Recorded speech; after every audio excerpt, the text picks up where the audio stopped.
The You think morning you can sun just beat walk down here? without mercy as Piper Calloway adjusted the heavy jacket on her narrow shoulders, feeling the familiar weight of stares from her classmates gathered near the school's chain-link fence. 3 weeks had passed since the funeral, and the whispers had not stopped.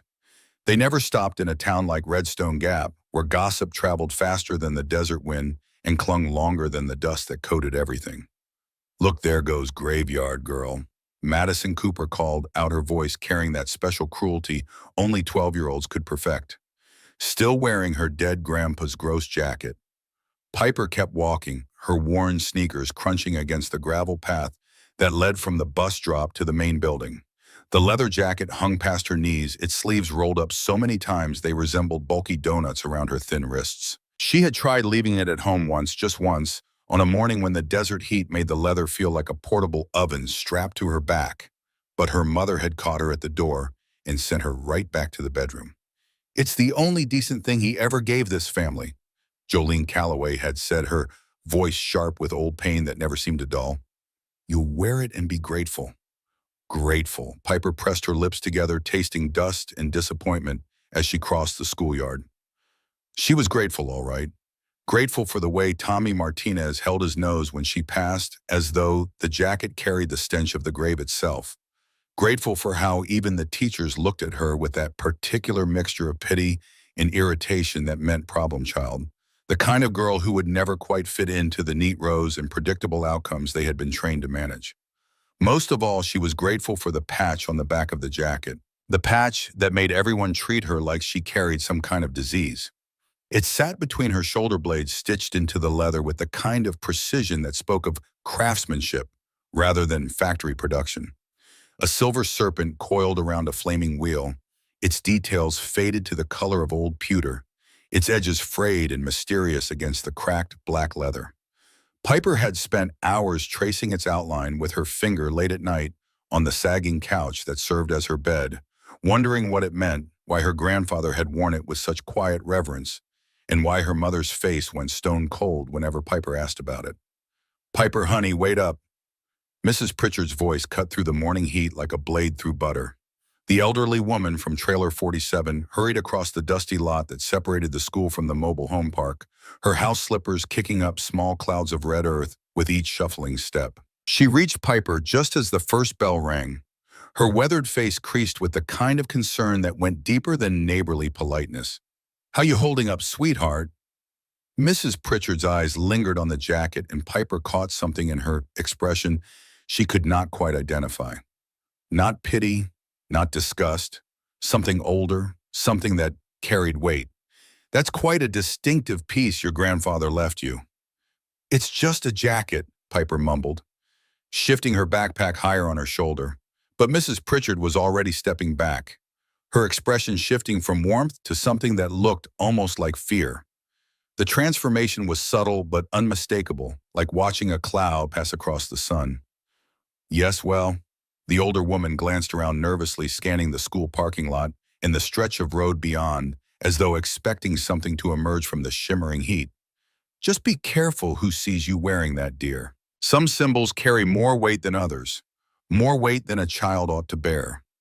Before Piper could ask what she meant, Mrs. Pritchard scurried back toward the trailer park with a speed that seemed impossible for a woman her age, leaving Piper standing alone as the last stragglers rushed toward the school building. The morning felt different after that, heavier, like the air itself had thickened with something she could sense but not name. The day crawled by with the particular cruelty that small-town schools reserve for children who exist outside the invisible lines of social acceptability. Arithmetic problems blurred together on the chalkboard, geography lessons described places Piper knew she would never see, and the industrial clock above Mrs. Garcia's desk ticked with the deliberate slowness of time measured in disappointment. During lunch, Piper sat alone at the corner table near the emergency exit, picking at her free meal tray, while the other kids clustered in their perfect little groups. She had grown accustomed to the isolation over 3 weeks of wearing the jacket. Before her grandfather died, she had been merely invisible. Now she was something worse. She was visible in the wrong way, a curiosity, a target, a girl defined entirely by a dead man's wardrobe. Through the cafeteria windows, the desert stretched endlessly toward the mountains, heat waves making the distant peaks shimmer and dance like a mirage painted by a drunk artist. Redstone Gap was the kind of place people passed through on their way to somewhere that mattered. The kind of place where the gas station attendant knew your name, your business, and your grandmother's maiden name, and where the only restaurant had been serving the same 6 items since before Piper was born. Her mother always said they were saving money to leave, but the glass jar hidden behind the cereal boxes in the kitchen cabinet never seemed to get any fuller, and the highway out of town remained as distant as the mountains themselves. "Hey, freak show." Bryce Lowell slid into the seat across from her with the casual menace of a boy who had learned early that size was its own kind of authority. At 13, held back twice and towering over everyone in the 6th grade, he had carved out a kingdom built on fear and the complete absence of adult consequences. His cronies flanked him like backup singers in a show nobody had asked to see. "My dad says your grandpa was crazy." Bryce leaned forward, close enough that Piper could smell the cheese from his pizza and the faint chemical scent of whatever his mother used to wash his clothes. "Says he used to disappear for months at a time, then come back all beat up and bloody like some kind of animal." Piper's grip tightened on her plastic fork. "Your dad doesn't know anything. He knows your grandpa was in some kind of gang." Bryce's voice dropped to a theatrical whisper performing for the tables nearby that had started to lean in, drawn by the promise of drama. "Says that jacket probably has blood on it. Dead man's blood. Bet if they put it under one of those black lights, the whole thing would glow red." The other kids at neighboring tables had stopped pretending not to listen. Piper felt heat rising in her cheeks, climbing up her neck like a living thing. But it was not embarrassment. It was anger, pure, sharp, and clean as broken glass. "At least my grandpa wasn't a drunk who can't keep a job past Tuesday," she said quietly. Bryce's face darkened like a storm rolling across the desert. He reached across the table and grabbed the collar of her jacket, his thick fingers twisting the leather as he jerked her halfway across the surface. Piper's tray clattered to the floor, milk carton exploding in a white splash across the linoleum. "What did you say, you little Mr. Lowell?" Mrs. Garcia's voice cracked like a whip from across the cafeteria. "Release Miss Calloway immediately and report to the principal's office. Now." Bryce let go with a shove that sent Piper tumbling back into her chair hard enough to push the metal legs 6 inches across the floor with a screech. He stalked away, muttering threats that carried the conviction of a boy who had never once faced a consequence that stuck. Piper smoothed down the jacket with trembling hands and tried to ignore the stares from every direction. They burned hotter than the desert sun, and unlike the sun, they would not set at the end of the day. The afternoon dragged by in a haze of chalk dust and flickering fluorescent lights. When the final bell rang, Piper gathered her belongings and headed for the door, eager to escape into the desert heat, where at least the silence was honest and the sky did not judge. But as she stepped through the main entrance, a distant rumble reached her ears, deep, rhythmic, and growing louder with each passing second. The unmistakable sound of motorcycles approaching from the east, where the highway cut through the mountains like a scar across the landscape. She paused at the edge of the school parking lot, shading her eyes against the sun.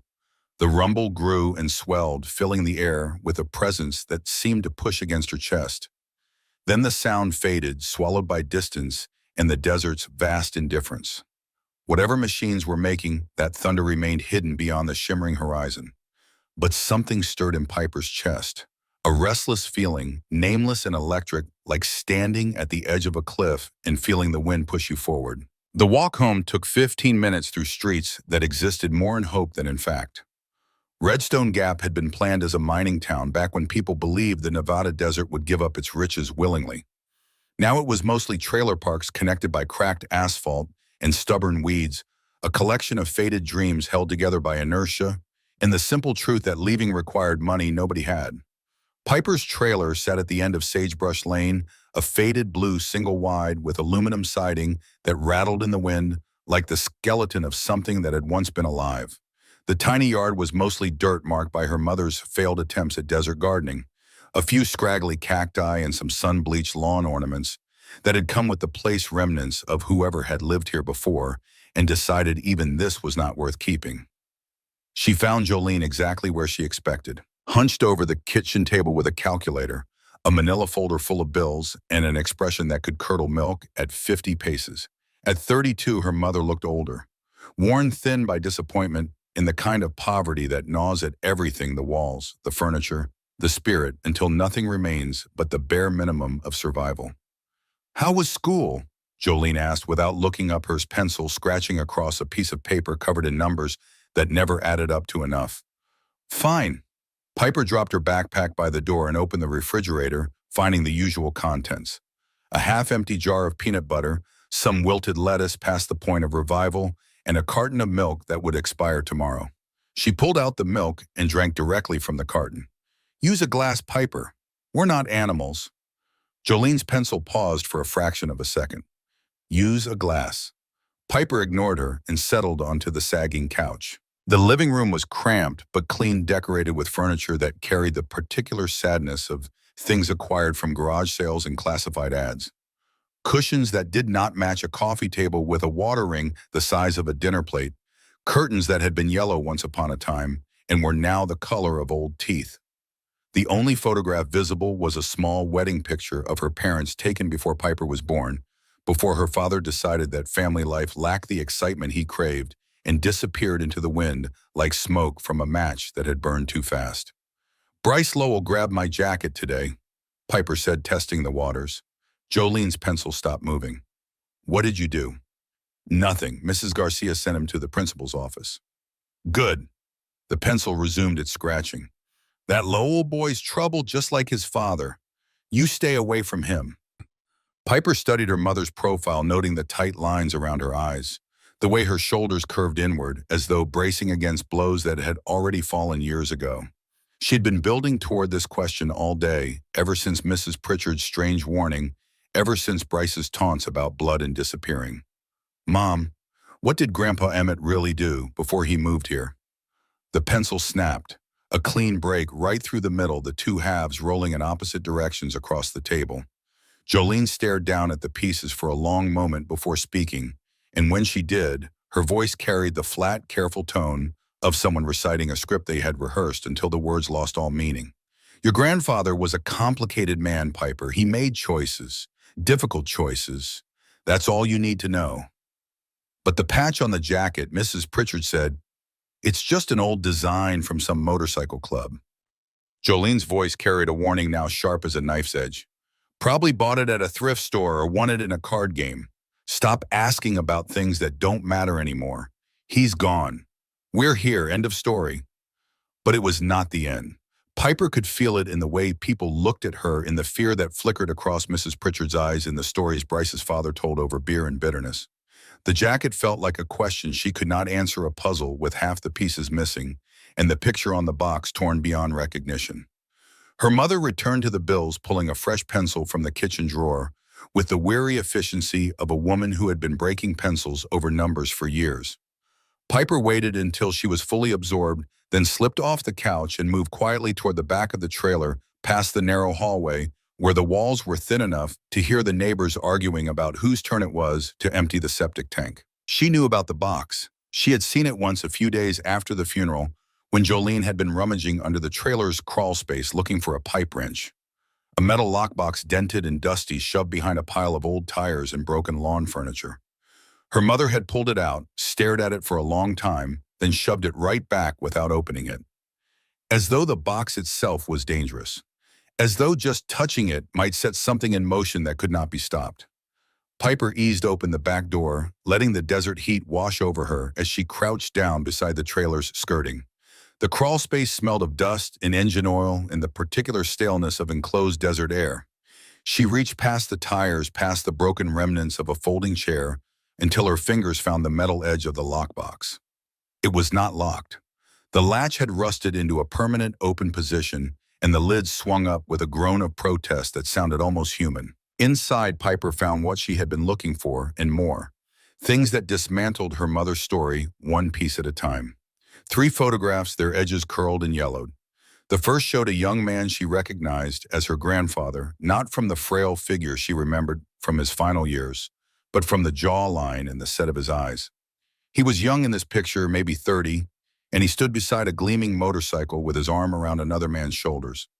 Both wore leather jackets covered in patches. Both grinned at the camera with the reckless confidence of men who believed they were immortal. On the back of the photograph, someone had written in neat block letters, Emmett and Silas, Boneyard Run, 1988. The second photograph showed a larger group, maybe 15 men and women, standing in front of what looked like an old mining camp.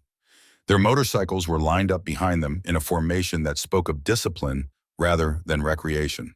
In the center of the group, a woman with braided gray hair held a banner that read, Dust Devils MC, in letters that matched the style of the patch on Piper's jacket. The third photograph made Piper's breath catch. It showed her grandfather in his jacket, the same jacket she wore now, and the patch on his back was clearly visible. Not faded, not frayed. Sharp and new and unmistakable, the silver serpent coiled around its flaming wheel, broadcasting something that Piper was beginning to understand was never meant to be decorative. Beneath the photographs lay a small business card, soft with age, its corners rounded from years of being handled. The card read, Harlan Pruitt, Branch Manager, First National Bank of Redstone Gap. Below the printed text, someone had handwritten a number in pencil. Box 247. Piper stared at the card for a long time, feeling the pieces of something vast and hidden beginning to shift beneath her feet. Her mother had lied. The patch was not from a thrift store. Her grandfather had not been a simple man who made complicated choices. He had been something specific, something that carried enough weight to make old women nervous and young boys cruel, and her own mother's voice go flat with fear. She pocketed the card, replaced the lockbox, and made her way to the flat rock behind the trailer, where she could see the entire valley spread out below. The desert stretched endlessly in all directions, broken only by the highway that connected Redstone Gap to the rest of the world. From here on clear days, she could see the heat shimmer over the mountains and imagine that the whole landscape was breathing alive with secrets it would only tell to those patient enough to listen. The sun was descending toward the peaks when Piper made her decision. Tomorrow she would find Harlan Pruitt and his bank card in his box, 247. Tomorrow she would start asking the kind of questions her mother refused to answer. She did not have to wait until tomorrow. The next morning, Piper skipped the bus and walked the extra 20 minutes to Main Street, where the remnants of Redstone Gap's commercial ambitions lined both sides of a road that seemed wider than it needed to be, as though the town had been built expecting traffic that never arrived. Most of the storefronts were empty, their windows covered in newspaper or plywood, but a few stubborn businesses remained. A hardware store that also sold fishing bait, a laundromat that doubled as a notary public, and at the far end of the street, a small repair shop with a hand-painted sign that read Pruitt's Fix-It above a doorway cluttered with everything from broken toasters to vintage radios. Piper pushed through the door, a bell announcing her arrival to an interior that smelled of solder and old wood and the particular musk of a man who had spent decades surrounded by broken things. Harlan Pruitt stood behind a workbench cluttered with the disassembled guts of what might have been a washing machine, his silver hair combed neatly to one side, his hands stained with motor oil that had become as permanent as tattoo ink. He looked up at the sound of the bell, and his face registered the polite neutrality of a shopkeeper preparing to explain to a child that he did not sell candy. Then his eyes found the jacket, traveled down to the sleeves rolled into their bulky donuts around her thin arms, tracked across the worn leather to the collar, and then inevitably to the place between her shoulder blades where the patch sat like a declaration written in silver thread. Harlan Pruitt's face went white, not gradually, not like a man receiving unexpected news, but instantaneously, as though someone had pulled a plug and drained every drop of color from his skin in a single heartbeat. Where did you get that? His voice came out wrong, too tight, too careful, the voice of a man trying very hard not to shout. It was my grandfather's, Emmett Calloway. The name landed in the room like a stone dropped into still water. Harlan's hands, which had been steady enough to solder circuit boards and splice wiring for decades, began to tremble. He set down the screwdriver he had been holding with the deliberate care of someone who did not trust himself not to drop it. You shouldn't be wearing that. His eyes darted to the window, scanning the empty street beyond with the same nervous energy Mrs. Pritchard had shown. You shouldn't be wearing that where people can see it. Why not? Harlan opened his mouth, then closed it. The internal struggle played out across his features like a movie projected on a screen too small for the picture. He wanted to tell her something. The desire was so obvious, it was almost painful to watch. But something held him back. Fear, loyalty, a promise made to a dead man. Piper could not tell. Go home, he said finally, his voice barely above a whisper. Take that jacket off and put it somewhere nobody will find it. And don't come back here. Don't ask questions that'll bring trouble down on both our heads. He turned away, picking up his screwdriver with hands that still shook, and began working on the washing machine's innards with a concentration that was transparently false. The conversation was over. The door had been slammed in Piper's face, but she had seen enough. The card in her pocket box 247, the terror in an old man's eyes. Whatever her grandfather had left behind in that bank, it was real enough to make a grown man's hands shake. Real enough to be worth hiding for over a decade. She left the shop without another word, but she filed Harlan Pruitt's name and face in a place where she would not forget them. Someday soon she would need him. She was certain of that now, with the same bone-deep certainty that told her the desert sun would rise tomorrow. The rest of that morning passed in the kind of distracted haze that teachers interpret as disrespect and classmates interpret as weakness. Piper moved through her classes like a ghost, her mind circling the same questions over and over. The photographs, the patch, the box, the way everyone seemed to know something about her grandfather that they were terrified to share. She was walking home from school that afternoon, taking the long way through the back streets to avoid Bryce and his friends, when the sounds she had been hearing in her dreams finally became real. Not distant thunder this time, not the fading echo of engines beyond the horizon. This was close, immediate, a rolling wall of sound that started as a vibration in her chest and grew until it shook the very air around her. 23 motorcycles crested the hill at the edge of town, their chrome catching the afternoon sun like a river of light flowing downhill. They rode in formation, disciplined and purposeful, nothing like the weekend riders who occasionally passed through Redstone Gap on their way to Vegas with their brand new leathers and their polished boots that had never touched anything rougher than a parking lot. These riders were different. Their bikes bore the marks of serious mileage. Their jackets were worn and patched and broken in by years of wind and weather and roads that did not appear on any map a tourist would carry. They moved as a single unit, the lead bike setting a pace that the others matched without hesitation or variation, the way a flock of birds turns in unison, guided by instinct rather than command. The lead bike was larger than the rest, a machine that seemed to have been built for a man of considerable size, its engine producing a bass note that made the ground itself vibrate beneath Piper's sneakers. The rider was broad-shouldered, his gray hair visible beneath a helmet that had seen decades of use, and even from a distance, he commanded the kind of attention that had nothing to do with volume and everything to do with presence. Piper watched them slow as they entered the town limits, their engines downshifting in a synchronized rumble that brought people to their porches and their windows. Screen doors slammed up and down Main Street as Redstone Gap's residents emerged to witness something that most of them had never seen, and all of them understood instinctively was significant. These were not tourists. These were not passing through. The motorcycles arranged themselves in a line along Main Street with the precision of a military unit falling into formation. Engines died one by one, leaving a silence that felt more charged than the noise that preceded it. The riders dismounted in unison, removed their helmets, and stood beside their machines, like sentinels posted at the border of a territory they intended to claim. Piper stood frozen at the corner of Sagebrush Lane, watching the gray-haired man at the head of the formation scan the town with deliberate intent. His gaze swept across the storefronts, the trailer parks, the scattered houses, and empty lots that made up the dying bones of Redstone Gap. When his eyes reached the edge of the residential area where Piper stood, she felt something she had never experienced before. Not the sting of being noticed. Something deeper, the sense of being recognized. She turned and ran, not from fear exactly, but from the overwhelming pressure of a moment she was not ready to face. Her sneakers kicked up dust as she sprinted down Sagebrush Lane, burst through the screen door, and found her mother already on her feet listening. The sound of the motorcycles had been impossible to ignore, even inside the trailer's thin walls. "Mom, there's a motorcycle club coming into town. A big one. Over 20 bikes." Jolene's face went white. The same instantaneous drain of color Piper had seen on Harlan Pruitt's face, but magnified by something personal. Something that went beyond fear into the territory of old wounds ripped open without warning. "How many?" Her mother's voice was barely a whisper. 20, maybe more. They're on Main Street right now." Jolene moved to the window, pulling the curtain aside just enough to peer out with one eye the way a person checks for intruders rather than visitors. Her hands trembled against the fabric. "Take off the jacket."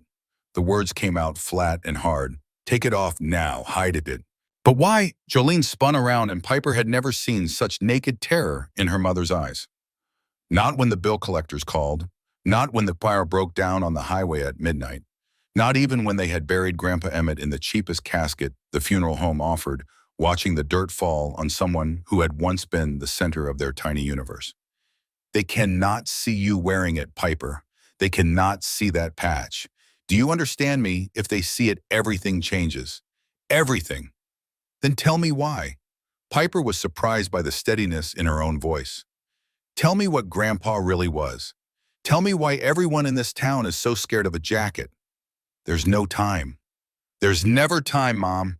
There's never time, and there's never money, and there's never answers. So just this once, tell me the truth.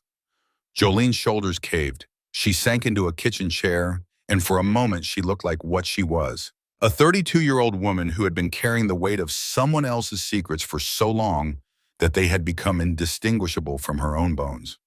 Your grandfather was a violent man, Piper. He lived by codes that had nothing to do with right and wrong, men who answered to no law except their own, blood debts, oaths that bound a person tighter than any chain. Her mother's voice cracked. He tried to leave it behind when you were born, thought he could disappear, start over. But the past doesn't let go. Not in the desert, not ever.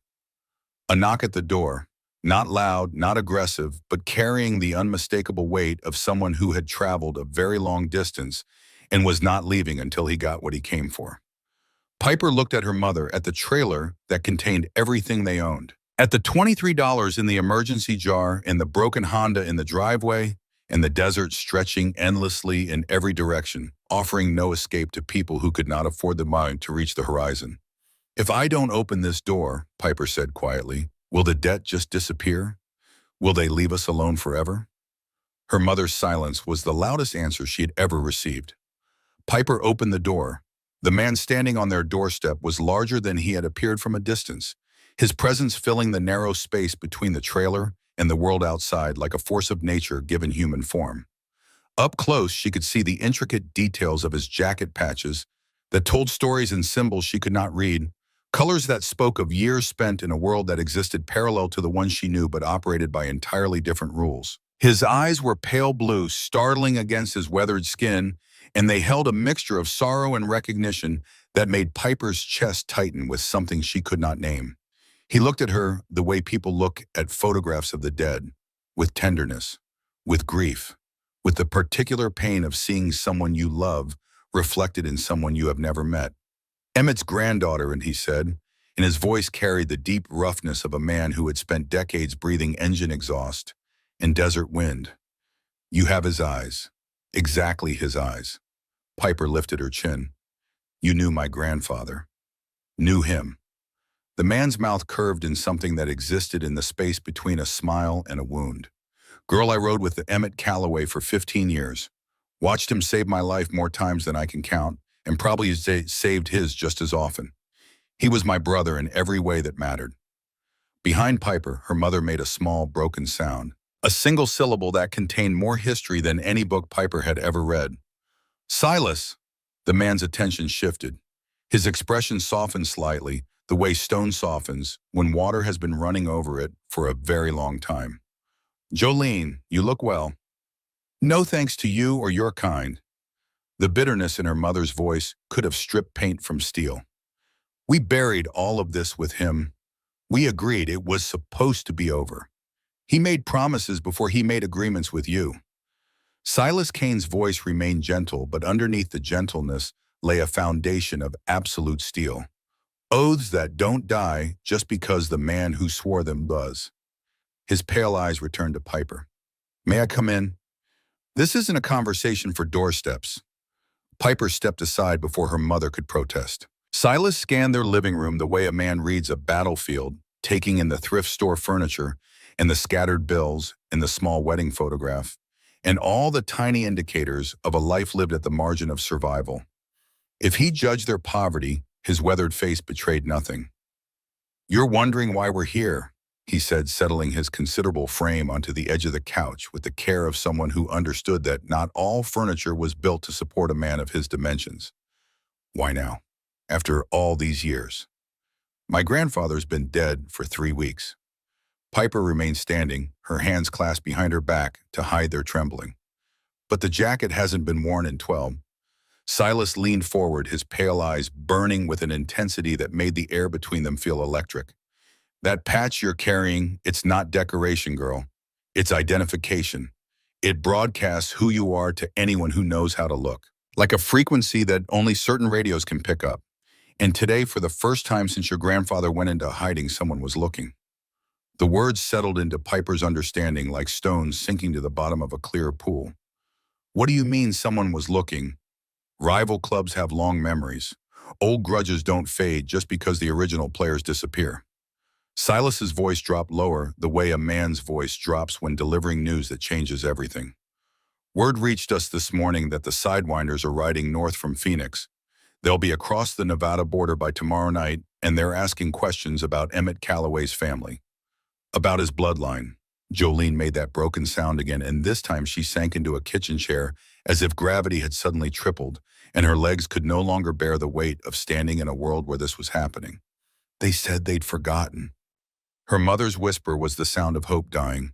"They said the debt died with him." "They lied." Silas delivered the truth without softening it, because some truths cannot be softened without becoming lies themselves. "The Sidewinders don't forget, and they don't forgive. Emmett cost them something precious 20 years ago, and they've been waiting for the right moment to collect payment. Your daughter putting on that jacket in public was a signal flare in a dark room." "What did he cost them?" Piper's voice held steady while everything inside her trembled. She needed the answer the way a drowning person needs air. Not because it would save her, but because she could not die without knowing. Silas studied her face for a long moment, his pale eyes measuring something in her that she did not know she possessed. Whatever he found there seemed to satisfy a question he had been carrying for years. He chose family over brotherhood, broke sacred oaths to protect people he loved. His eyes moved meaningfully toward Jolene. Some lines once crossed can never be uncrossed, and the men he crossed have been sharpening their knives ever since. The trailer felt smaller, the walls pressed inward. The desert outside seemed to expand in every direction, making their home feel like a speck of dust in an ocean of sand and heat and old violence. "So what happens now?" Piper asked. Silas stood, and the trailer seemed to shrink further around his presence. "Now you choose. You can run. Take off that jacket, disappear into whatever anonymity you can find, and hope they never track you down." He paused, and his pale eyes held hers with the gravity of a man who understood that what he was about to say would change a child's life forever. "Or you can come with me tonight, learn what that patch really means. Understand the power your grandfather died protecting." "Piper, no." Jolene was on her feet, tears streaming down her face. "You can't ask her this. She's 12 years old." "Piper," Silas corrected gently. "And I'm not asking, I'm offering. The Sidewinders will be here regardless of what she decides. The only question is whether she faces them with knowledge or ignorance." Piper looked at her mother, at the tears, at the terror, at 32 years of running from something that had finally caught up. She thought of their broken car and their empty jar and the highway that led everywhere they could not afford to go. "If I stay," Piper said slowly, "they come anyway, and we have nothing." Jolene's sob confirmed what Piper already understood. There was no safe choice. There was only the choice that came with understanding and the choice that came without it. "I'll go." She gathered what she needed in less than 3 minutes. A change of clothes in her backpack, the business card from Harlan Pruitt's shop, her grandfather's photographs from the lockbox, and the jacket still heavy on her shoulders, still broadcasting its signal to anyone who knew how to listen. Her mother stood in the kitchen doorway, arms wrapped around herself, watching her only child prepare to walk into a world that had already consumed one generation of their family. "He tried to protect you from this," Jolene whispered. "Everything he did, leaving the club, hiding, dying alone in that trailer. It was all to keep you safe." "I know, Mom." Piper paused at the door. "But safe didn't work. They found us anyway." The desert air hit her face as she stepped outside, carrying the scent of sage and cooling asphalt, and underneath it all, the faint trace of motor oil that seemed to follow the dust devils like a signature written in petroleum. Silas led her toward the formation of motorcycles that waited along the street like sleeping predators, their chrome reflecting the dying light of a sun that seemed in no hurry to witness what came next. 22 pairs of eyes tracked her movement as she walked between the bikes. Hard eyes belonging to hard people who had spent their lives in a world where softness was a liability and trust was a currency more valuable than gold. Piper felt their assessment like physical pressure against her skin. Not hostile, not welcoming, simply measuring, calculating, determining whether the girl in the dead man's jacket was worth the blood that protecting her would inevitably cost. Silas handed her a helmet. "You ever been on a motorcycle?" Piper shook her head. "Trust your rider, lean with the turns. What you see tonight stays between us until you decide what to do with it." The helmet smelled of leather and old smoke, and the particular chemical signature of a life spent moving at dangerous speeds through landscapes that did not care whether you survived the journey. But it fit perfectly, as though it had been waiting for her head specifically. They rode for what felt like hours into the deepening desert night, the highway unspooling beneath them like a ribbon of darkness lit by 23 headlights in perfect formation. Eventually, Silas downshifted and turned off the main road onto a track Piper had never noticed, though she had passed it 1,000 times on the school bus. The desert swallowed them whole, and when they emerged into a clearing surrounded by the weathered remains of an old mining camp, Piper understood that she had crossed a threshold that existed on no map. The boneyard was not abandoned, it was hidden. Motorcycles sat in neat rows between the buildings, and figures emerged from the structures like shadows given form. More people than Piper had expected. A community, not just a club. Men and women whose faces bore the particular stillness of people who had learned to exist in the spaces between the law and the land, answering to codes older than any statute. "Welcome to the boneyard," Silas said, killing the engine. "Last refuge of the dust devils, the place your grandfather helped build before he chose love over loyalty." An older woman emerged from the largest building, and her presence drew every eye in the clearing the way a magnet draws iron filings. She was perhaps 65, her gray hair braided with leather cord and silver rings, her jacket covered in patches that spoke of decades of earned authority. She moved with the confident stride of someone who had been giving orders for so long that obedience had become the natural response to her existence. When her eyes found Piper, her weathered face cracked into a grin that transformed her entirely, stripping away the years and the hardness and revealing something underneath that was pure, unguarded joy. "Well, I'll be damned," she said, her voice rough as sandpaper drawn across old wood. Emmett Calloway's grandbaby wearing his colors like she was born to them. And she approached Piper with her hand extended, and when Piper took it, the woman's grip was strong enough to communicate volumes about the kind of life those hands had lived. "I'm Lorraine Bassett. Everyone here calls me Crow. I was your grandfather's president before he went civilian. He was in a motorcycle club." Piper said it as a statement, not a question, because by now the denial would have been insulting to both of them. "Girl, your grandfather didn't just belong to a club." Crow's laugh echoed off the surrounding rocks, carrying warmth and pain in equal measure. "Emmett Calloway was Dust Devil royalty, and that patch you're wearing, that's his lieutenant's colors. The rank that made him second in command of the most feared brotherhood the desert has ever known." A woman with a jagged scar running from her temple to her jaw approached, carrying a leather-bound book that looked as though it had survived more than its share of fires and floods. Her name, Piper would learn, was Darlene Nolan, though the Dust Devils called her Scarlet, and the story behind her scar was one that nobody told without permission. "These are the genealogies," Scarlet said, her voice surprisingly gentle for someone whose face told such a violent story. "Every Dust Devil bloodline for 3 generations, including the ones who chose different paths." She opened the book, and Piper watched pages turn that crackled like autumn leaves in a fire. Names and dates and symbols, an entire history written in ink and leather, and the handwriting of people who understood that some things must be recorded to survive. Scarlet found the page she was looking for, and Piper saw her grandfather's name written in strong block letters. Emmett Calloway, lieutenant rank, joined 1985. Went civilian, 2002. Below that, a single daughter, Jolene Calloway. and below that in ink that was newer than the rest, a name that made Piper's heart stop. Piper Calloway, her own name written in this book before she had ever known it existed. Beside it, drawn with careful precision, the same symbol that lived on the back of her jacket, the serpent coiled around the flaming wheel. Placed there not as an afterthought, but as a declaration, a prophecy, a choice made by a man who had known even then that his granddaughter would someday stand in this circle of firelight and face the weight of everything he had left behind. "He chose you," Crow said quietly, standing beside Piper as she stared at her own name in the Book of the Dead. "Before you could walk, before you could talk, Emmett looked at you in your crib and told me that one. She's the one who will finish it." "Finish what?"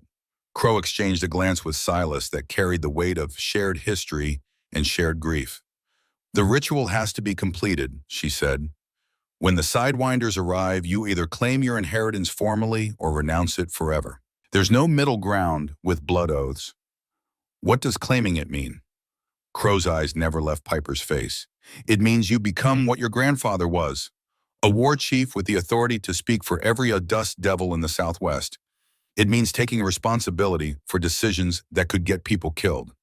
She paused, and the firelight caught the silver in her braids. "It also means the power to end a conflict that has been bleeding these deserts dry for 20 years. Piper felt the ground shifting beneath her feet. Everything she had built her identity on, the poor girl, the outcast, the invisible child in the dead man's jacket, was dissolving into something larger and infinitely more dangerous. "Your grandfather didn't just walk away from the club," Crow continued, her voice dropping to a register that demanded absolute attention. "He was trying to end a war, a real one, not with guns, but with truth. He believed that peace could be built between the desert clubs, that the killing could stop, that men and women on both sides could lay down their grudges and build something worth passing on." Crow paused, and in the silence, Piper heard the fire crackle and the wind whisper through the old mining structures and the distant sound of her own heartbeat, measuring out the seconds of a life that was changing with every breath. "I lost my son in that war," Crow said. 19 years old. Rode into an ambush that never should have happened. When they brought his body back, I wanted to burn everything. The club, the colors, the whole desert. Burn it all down and let God sort through the ashes." Her weathered hand found Piper's shoulder, and the weight of it carried more comfort than Piper had felt in years. "Your grandfather sat with me for 3 days. Didn't say much. Didn't try to make it better.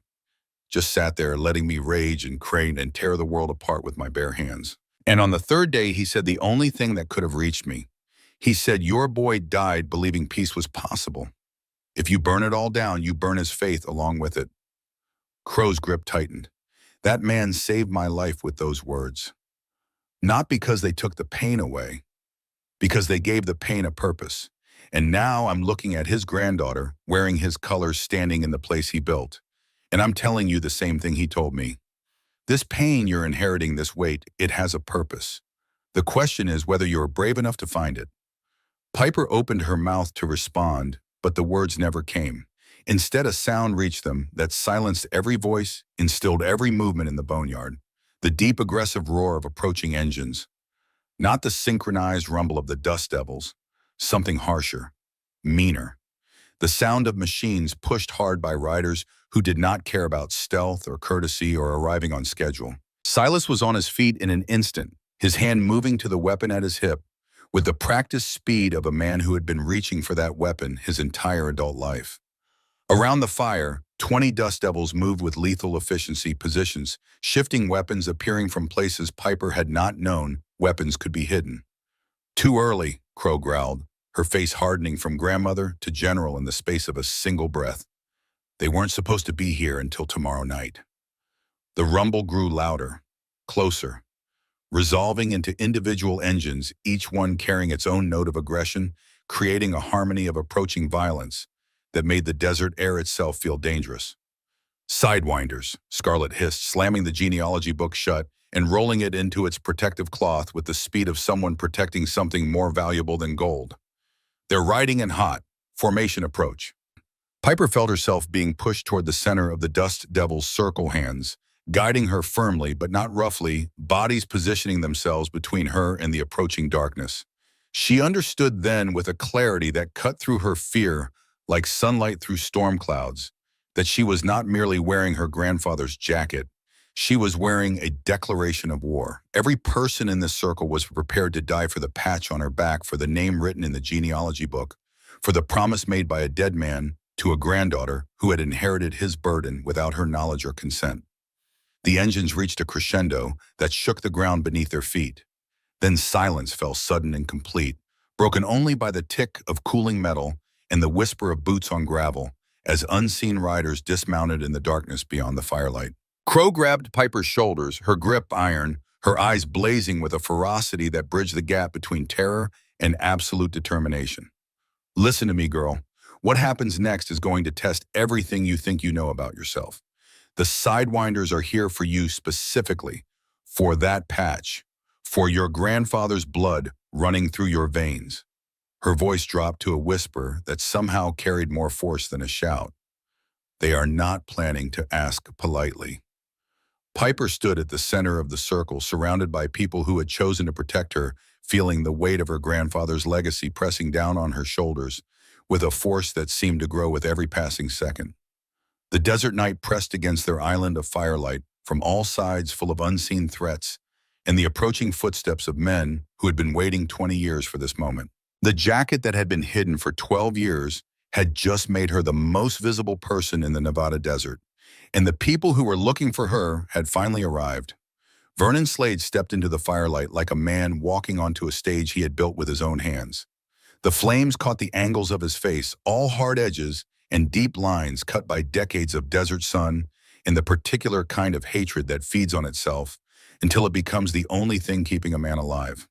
His shaved head was covered in tattoos that seemed to writhe and shift in the dancing light, serpents and skulls and symbols that told the story of a life spent choosing violence over everything else the world had to offer.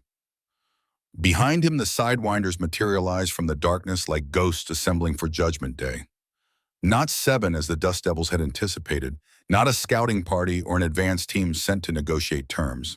30 men and women armed and positioned with the disciplined precision of people who had rehearsed this moment, who had driven hundreds of miles across the Nevada desert for the specific purpose of standing in this circle of light and finishing something that had started before Piper Calloway was born. Emmett Calloway's granddaughter. Rattler's voice carried across the clearing with the easy authority of a man accustomed to being the most dangerous person in any room he entered. His eyes found Piper at the center of the Dust Devils' defensive circle, and they stayed there with the cold focus of a predator that had located its prey after a very long hunt. I can smell his coward blood from here. Same stink, same weakness. Wearing his lieutenant's patch like you earned it, instead of inheriting it from a dead man who didn't have the spine to face what he owed. Silas stepped forward, positioning himself between Piper and the approaching threat. His hand rested on the weapon at his hip, not drawing it but making its presence known with the quiet confidence of someone who had used it many times before and would use it again without hesitation. The girl's under Dust Devil protection. You want her, you go through all of us. Rattler's laugh was genuine delight, the sound of a man who had been hoping for exactly this response. Oh, I was counting on that, Silas. Wouldn't have brought 30 of my best if I was planning on a conversation. He raised one hand, a casual gesture that carried the weight of absolute command, and the darkness behind the Sidewinders erupted with movement. More figures emerging from positions they had held in perfect silence, spreading across the perimeter of the boneyard like a net being drawn tight around a school of fish that had nowhere left to swim. Piper's stomach dropped as she counted. The mathematics of the situation were brutal and simple. The Dust Devils had 20 fighters. The Sidewinders had more than double that number, and the positions they had taken surrounding the camp from multiple angles cut off every possible route of retreat. You always were too sentimental, Silas, Rattler continued, his voice carrying the conversational ease of someone discussing the weather rather than the imminent death of everyone present. Emmett had the same disease, couldn't make the hard choices when they mattered most, couldn't cut what needed cutting. His eyes found Piper again, and his smile widened until it showed too many teeth. Tell me, little girl, how many people are you willing to watch die for the privilege of wearing dead man's clothes? The question hit like a fist to the chest. Piper turned, and what she saw behind her made the desert air feel colder than any winter she had known. Crow's weathered face set in grim determination, accepting a fate she had ridden hundreds of miles to meet. Silas's hand steady on his weapon despite odds that made steadiness meaningless. Scarlet clutching the genealogy book against her chest, like a mother holding a child. 20 men and women who had come here because they believed in a dead man's promise and were about to pay for that belief with their lives. All of them willing to die for a 12-year-old girl who had learned about her legacy less than 2 hours ago. 10 seconds, Rattler announced, checking his watch with theatrical precision that was designed to maximize the cruelty of the countdown. Then my boys start collecting the debt your grandfather left unpaid. 10. Piper's hands moved to the jacket's zipper. She could not be responsible for this slaughter. Could not stand here in borrowed leather while people who barely knew her bled into the desert sand for a bloodline they believed was worth more than their own survival. 9, 8. Piper, don't. Crow's voice carried decades of command, but also something that might have been pleading. The sound of a woman who had already buried one person she loved because of this war and could not bear to watch the next generation surrender before the fight had even begun. Your grandfather died believing his blood would finish what he started. Don't let that sacrifice mean nothing. 7, 6. The jacket's leather whispered against itself as Piper's fingers found the zipper pull and began to draw it down. Around her, dust devils tensed for a fight they could not win, their loyalty to a dead man's granddaughter about to cost them everything they had. 5, 4. The zipper moved down 6 inches, then stopped. Something was wrong with the jacket's weight, a hardness against her ribs that had not been there before, or rather had always been there, but hidden so well that neither she nor her mother had ever noticed. Her fingers explored the inner lining, finding a seam that was not quite a seam, a pocket that had been sewn shut with thread that matched the leather so perfectly it was invisible to anyone who was not searching for it with desperate, fumbling fingers. 3, 2. Piper tore the stitching open. Her hand closed around 2 objects wrapped in oiled leather, the same kind of protective wrapping she had seen on old gun barrels in movies and museum displays. The first was small and heavy and metallic. The second was flat and thin, the unmistakable shape of a photograph. 1. She pulled both free as Rattler's countdown reached 0. The pistol was small, silver, deadly, its grip worn smooth by years of handling. Initials had been carved into the metal with the careful precision of a man marking something he intended to pass on. E.C. Emmett Calloway. Her grandfather's weapon hidden in his jacket, like a final message from beyond the grave. Time's up. Rattler's smile widened as he watched her fumble with the unfamiliar weapon, a 12-year-old girl holding a pistol. She had never fired facing down 30 armed killers, with nothing but inherited leather and a dead man's gun. Looks like Emmett's bloodline ends with a whimper. The first shot came from the darkness beyond the Sidewinder's positions, a muzzle flash that lit up the desert for a split second, turning the night into a frozen photograph of violence about to begin. One of Rattler's men spun and felt the impact, carrying him off his feet and depositing him in the sand with a sound that was somehow worse than the gunshot itself. Dust devils who had been positioned as outer security opened fire from concealment, their shots disciplined and precise, each one finding a target or forcing a Sidewinder into cover. But there were not enough of them. For every Sidewinder who fell, 2 more returned fire, their bullets tearing through the camp with a ferocity that turned the boneyard into a killing ground. Piper dropped to her knees as rounds whistled overhead, the pistol slipping from her untrained fingers to land in the sand beside her. Around her, the world dissolved into chaos.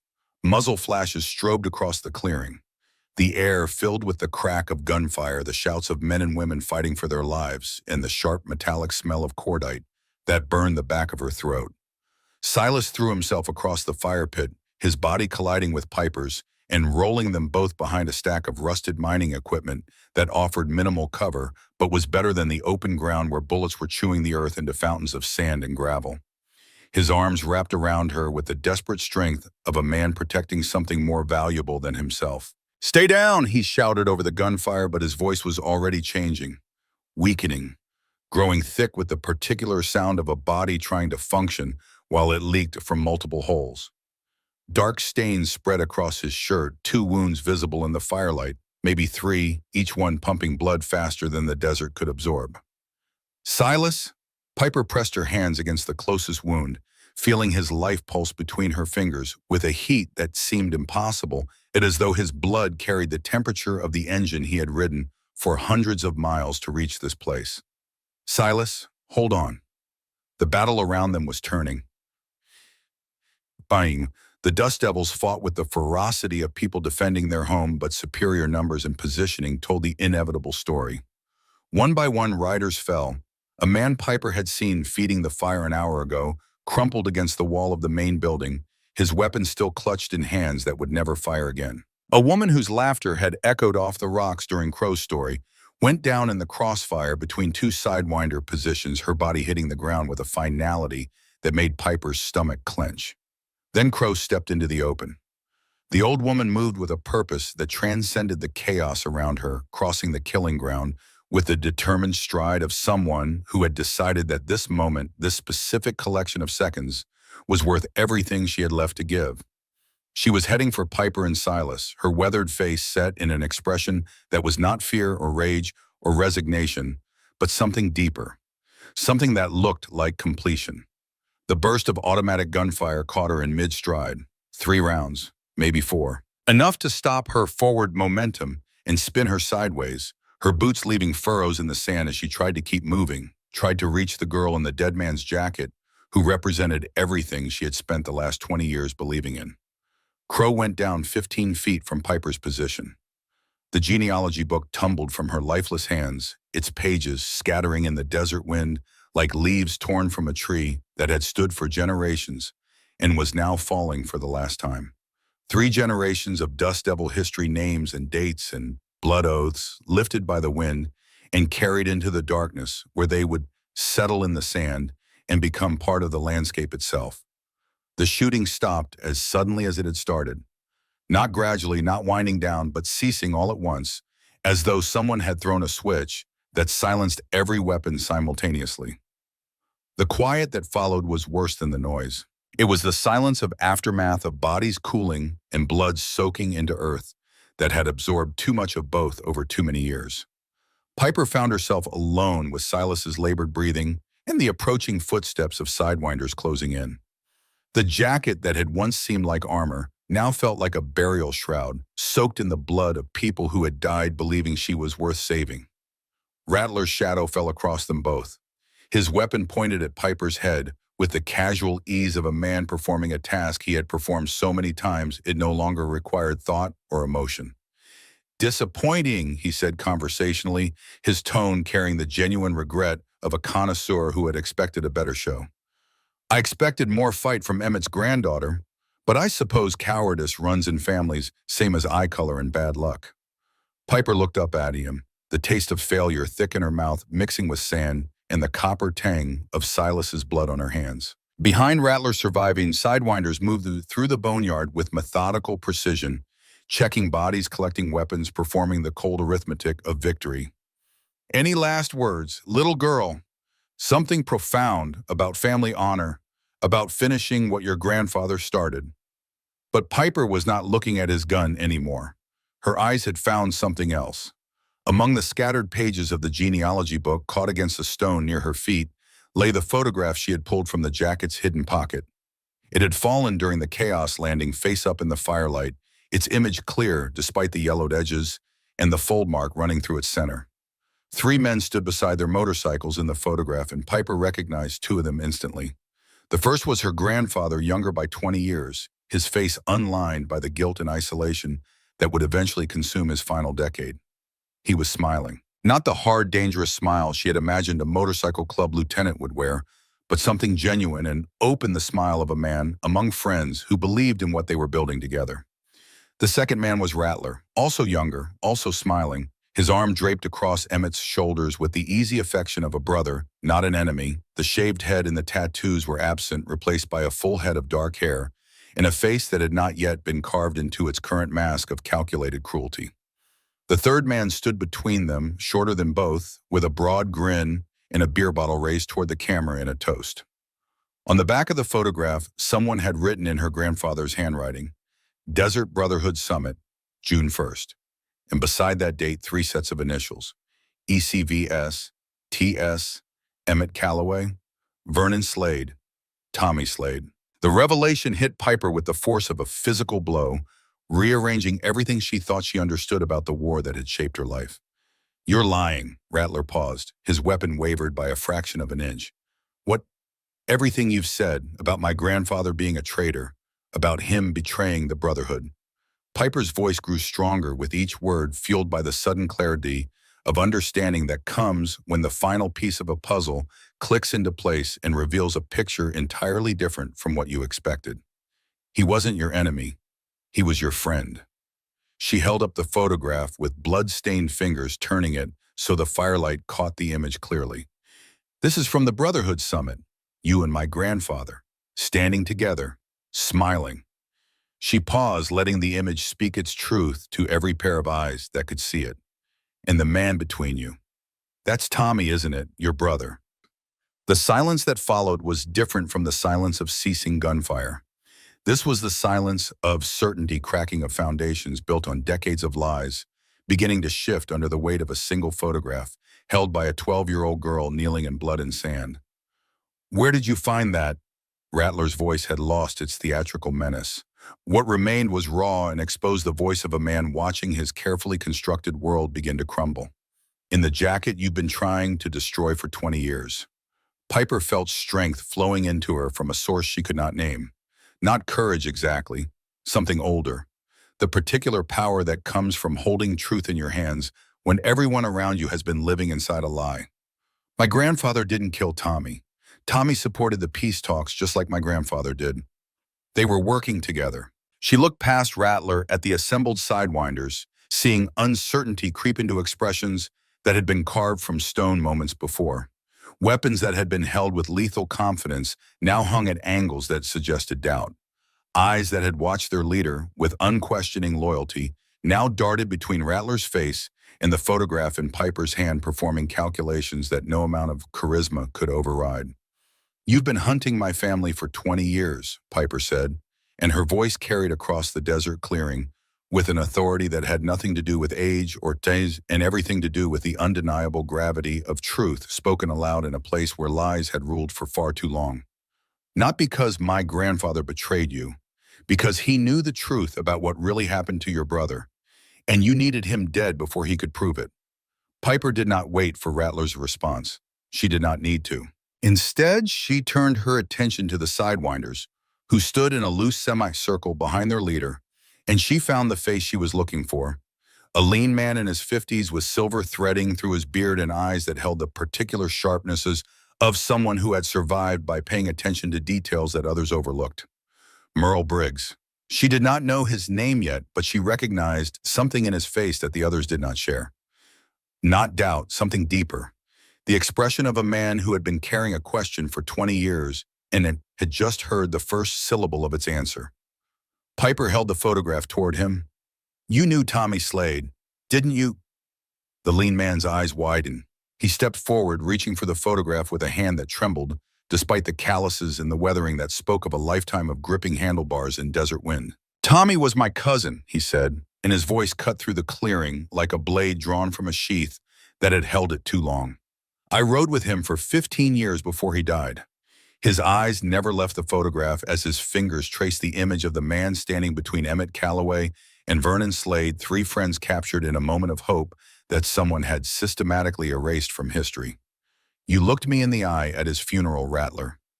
You swore on his grave that Emmett Calloway pulled the trigger, that he shot Tommy in the back during a raid while Tommy was trying to surrender." Rattler's composure cracked. Not completely, not yet, but the fracture was visible to everyone who cared to look. "Those pictures prove nothing, Merle. People change. Alliances shift. Emmett chose his side when he what?" Piper interrupted, and the steel in her voice surprised everyone, including herself. "When he tried to stop someone from murdering peacemakers. When he chose building something over destroying everything." She looked at Merle, then at the photograph, then back at Merle. "Ask him. Ask Rattler how Tommy really died. Because that picture shows Tommy standing with the man who supposedly killed him, and they're not fighting. They're not enemies. They're celebrating something they were building together." Merle dropped the photograph and stepped toward Rattler with the slow, deliberate movement of a man who had just watched a wall he had been leaning against for 2 decades dissolve into sand. "You lying piece of—" His voice cracked with 20 years of grief compressed into a single sentence. "You killed Tommy yourself, didn't you? Killed him and blamed it on the Dust Devils to keep the war going, to keep yourself in power." The accusation hung in the desert air, like smoke from a fire that had been burning underground for 20 years and had finally broken through the surface. Piper watched Rattler's face cycle through rage, fear, and the desperate calculation of a man who had run out of lies and was searching for one final deception that might hold the crumbling architecture of his authority together. He could not find it. "So what if I did?" The words exploded from Rattler like pressure released from a vessel that had been sealed too long.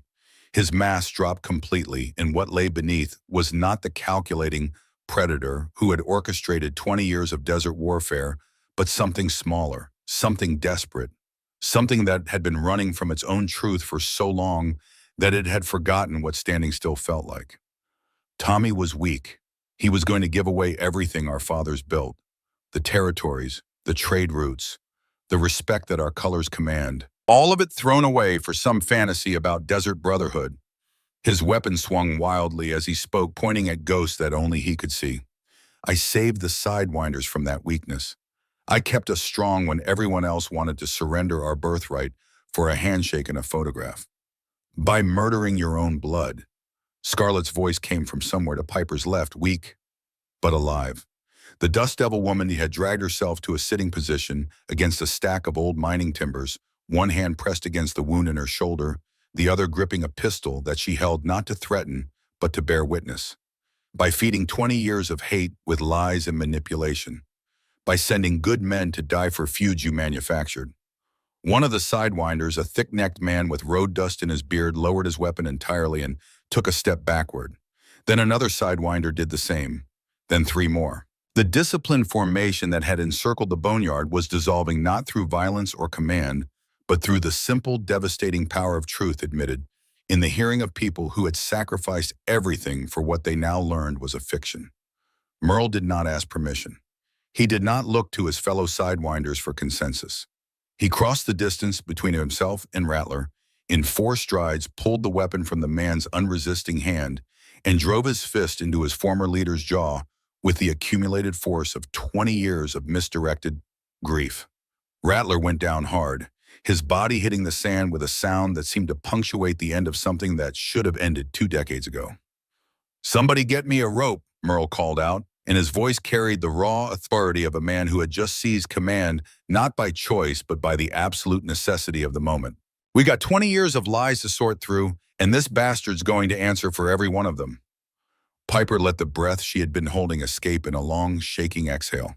Her legs trembled beneath her, the adrenaline that had sustained her through the last 10 minutes beginning to drain away and leave behind the bone-deep exhaustion of a child who had just faced death and found something worse on the other side. Not violence, not hatred, the simple, terrible weight of being right. She collapsed beside Silas, whose eyes had found enough strength to focus on her face despite the blood loss that had turned his skin the color of old paper. The Dust Devil woman, Scarlett, had crawled to his side and was pressing torn fabric against his wounds with hands that shook but did not hesitate. "Smart girl." Silas's whisper came out flecked with the blood, but his eyes held something that looked like pride. Emmett always said the truth was in the details. Looks like he passed that down along with the jacket. Around them, the impossible work of aftermath began. Sidewinders and Dust Devils moved through the clearing together for the first time in 20 years, tending to wounded from both sides with the awkward, hesitant cooperation of people who had been enemies so long that they had forgotten how to be anything else. Hands that had been holding weapons moments before now pressed bandages against injuries. Voices that had been shouting kill commands now asked whether anyone had water, whether anyone had medical training, whether anyone knew how to stop the bleeding from a wound that went deeper than flesh. Piper gathered the scattered photographs from the genealogy book's pages while Scarlett worked on Silas's wounds. Most of the pages were ruined, soaked in blood, or torn beyond recovery, but the photographs had survived. Images of Dust Devils and Sidewinders working together, laughing together, building something that had been systematically destroyed by a man who valued power over every other human possibility.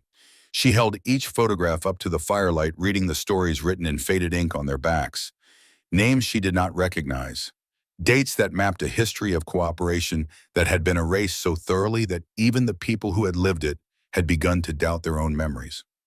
The documentation your grandfather left. Silas's voice pulled her back.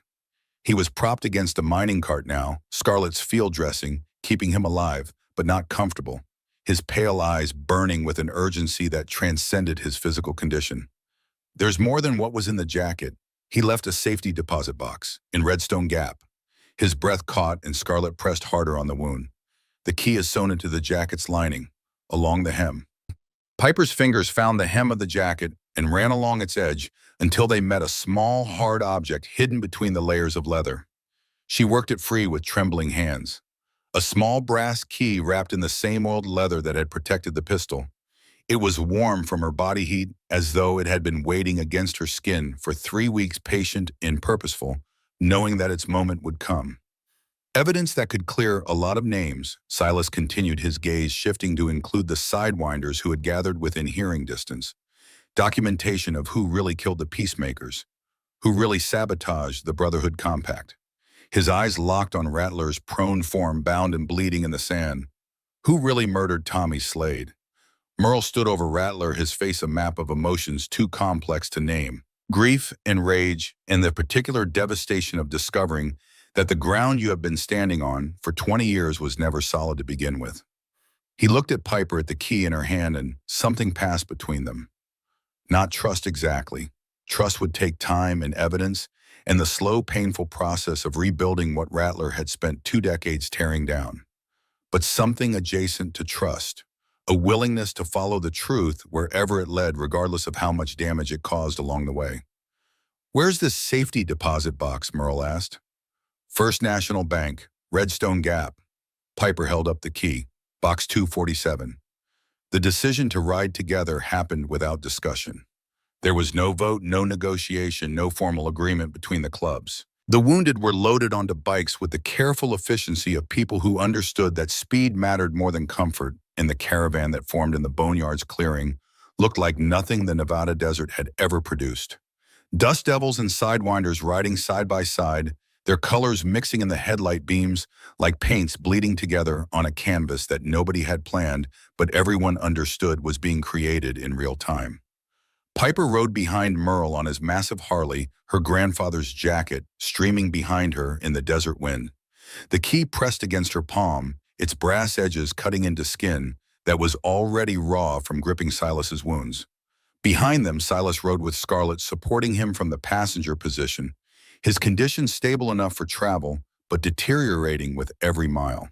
They made Redstone Gap in under 20 minutes, the combined engines of 30-odd motorcycles creating a thunder that rattled every window on Main Street and brought the town's few remaining residents to their porches in various states of alarm and fascination.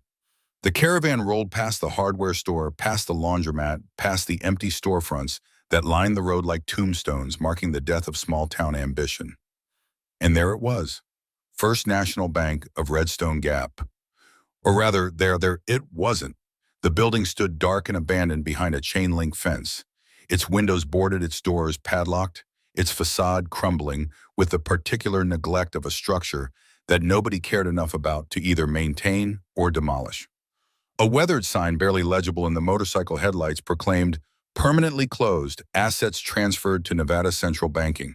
Piper's heart sank through her stomach and kept going, falling through layers of hope and determination until it landed somewhere cold and hollow. She stood in the empty parking lot, surrounded by 30 bikers who had risked everything on her promise of evidence, of answers, of some way to honor their dead without adding to the body count. And the building that was supposed to contain her grandfather's truth was a shell, an empty box, a dead end lit by headlights that illuminated nothing but failure. Rattler, propped between 2 sidewinders who held him upright out of duty rather than compassion, managed a laugh that sounded like glass breaking on concrete. "Did you really think it would be that easy, that your grandfather's fantasies would survive 20 years of reality? Banks close, little girl. Boxes get transferred or auctioned or lost. Whatever Emmett thought he was protecting died with this building. The fragile alliance Piper had forged began to crack around her. She could see it happening in real time, watching doubt creep into eyes that had briefly held hope. Sidewinders exchanged glances that carried the wordless vocabulary of men reconsidering their choices. Dust devils shifted on their bikes, the reality of their losses at the boneyard settling in now that the adrenaline of revelation had worn off. Crow was dead. Half their fighters were wounded. And the evidence that was supposed to justify all of it was locked inside a building that no longer existed as anything more than architecture. One of the sidewinders growled, his hand drifting toward the weapon at his hip. We followed a little girl chasing ghost stories while our brothers are bleeding in the sand. But Piper was not listening to him. She was staring at the weathered sign on the bank's door, reading the words that everyone else had dismissed as the final period on a dead sentence. Assets transferred. Transferred did not mean destroyed. Transferred meant moved. And moved meant somewhere, and somewhere meant someone had moved them. Harlan Pruitt, the old man in the repair shop whose face had gone white at the sight of the patch. The business card in the lockbox, box 247. The way he had told her to take off the jacket and go home, not with the irritation of a man bothered by a child, but with the urgency of a man who knew exactly what that jacket meant and was terrified of what its appearance might set in motion. The bank manager, Piper said, and her voice cut through the growing tension like a blade. Harlan Pruitt. He used to run First National before it closed. I talked to him this morning. He's still here in Redstone Gap. She looked at the assembled bikers, seeing attention replace doubt in their faces. When a bank closes, someone has to take custody of the remaining assets.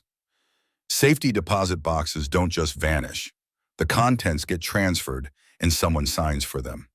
Scarlett, supporting Silas, who had managed to stay upright through sheer determination, spoke from behind the gathered crowd. Pruitt's fix it, end of Main Street. That's where he works now.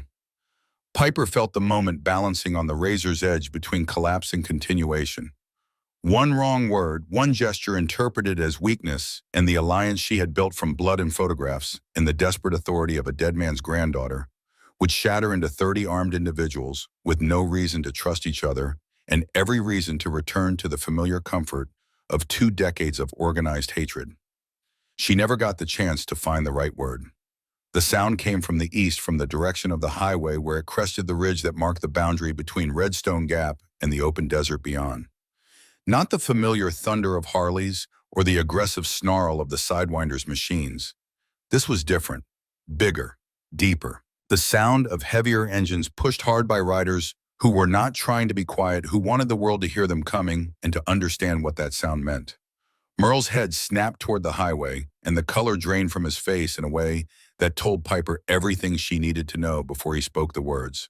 Stone Kings. The name rippled through both clubs like an electric current, transforming the atmosphere from tense negotiation to immediate visceral fear. Piper had never heard the name before, but the reaction it produced in men and women who had spent their lives in the desert's violent ecosystem told her everything she needed to understand. How many? Silas asked, his voice thin but alert. Merle was already climbing it onto his motorcycle, scanning the eastern horizon, where dust clouds were becoming visible against the stars. Too many, and they're not here to talk. Piper felt the full weight of the situation crash down on her shoulders. The Stone Kings. The third club in the desert hierarchy, bigger than the Sidewinders and the Dust Devils combined. They had stayed out of the 20-year war with the patient calculation of vultures, circling above a fight, content to claim whatever territory the conflict left undefended. But 30 riders from both enemy clubs rolling into town together, their engines announcing an alliance that had been unthinkable 24 hours ago, that would look like a threat. The kind of threat that demanded a response. The headlights appeared over the ridge like stars being born on the horizon. 40 motorcycles, maybe more, descending toward Redstone Gap in a formation that spoke of overwhelming force, deployed with complete confidence. Their engines created a wall of sound that rolled across the desert and bounced off the empty buildings of Main Street, filling every space with the deep vibration of approaching judgment. The lead bike was enormous, built for a man of extraordinary size, its chrome catching the streetlights and throwing reflections across the facades of buildings that had not seen this much activity since the mine closed 20 years ago. The rider matched his machine, 6.5 feet of muscle packed into a leather jacket that strained across shoulders wide enough to block a doorway, his beard hanging to his chest, his arms thick as bridge cables crossed with scars that told stories Piper did not want to hear. He brought his convoy to a halt 50 yards from where the Sidewinders and Dust Devils waited, his raised fist commanding instant obedience from every rider behind him. The silence that followed the dying of 40 engines was absolute, charged with the particular tension of a moment that could explode in any direction. Well, well. His voice carried across the gap between them. Without effort, a bass rumble that seemed to come from the earth itself rather than from any human throat. Look what we've got here. Snakes and dust riders playing nice in the sandbox. His laugh was like gravel tumbling in a cement mixer. You know what happens to clubs that forget their place in my territory. Piper felt the alliance disintegrating around her. 30 people who had survived 20 years of war by trusting nobody were now being asked to stand together against a force that outnumbered them by a significant margin, and the mathematics of survival were screaming at each of them to scatter, to run, to save themselves, and abandon whatever fragile hope had brought them to this parking lot in front of an empty bank. Weapons appeared. Old instincts overrode new realizations. Sidewinders and Dust Devils, who had been cooperating minutes ago, now calculated angles of retreat that had nothing to do with each other and everything to do with individual survival. The man on the massive bike dismounted slowly, each boot hitting the asphalt, with the deliberate weight of someone who understood that his physical presence was a weapon more effective than anything holstered at his hip. Sledge Bodine. The name came to Piper from somewhere, perhaps whispered by a dust devil behind her, perhaps rising from the depths of a genetic memory she had not known she carried. The leader of the Stone Kings, the largest, most dangerous man in the Nevada desert.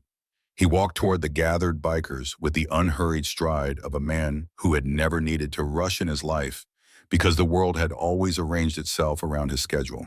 His eyes swept across the Sidewinders and Dust Devils, cataloging faces and weapons, and the particular body language of people trying to decide between fight and flight. Then his gaze found Piper.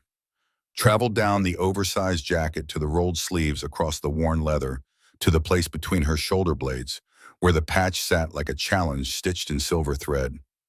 He stopped walking.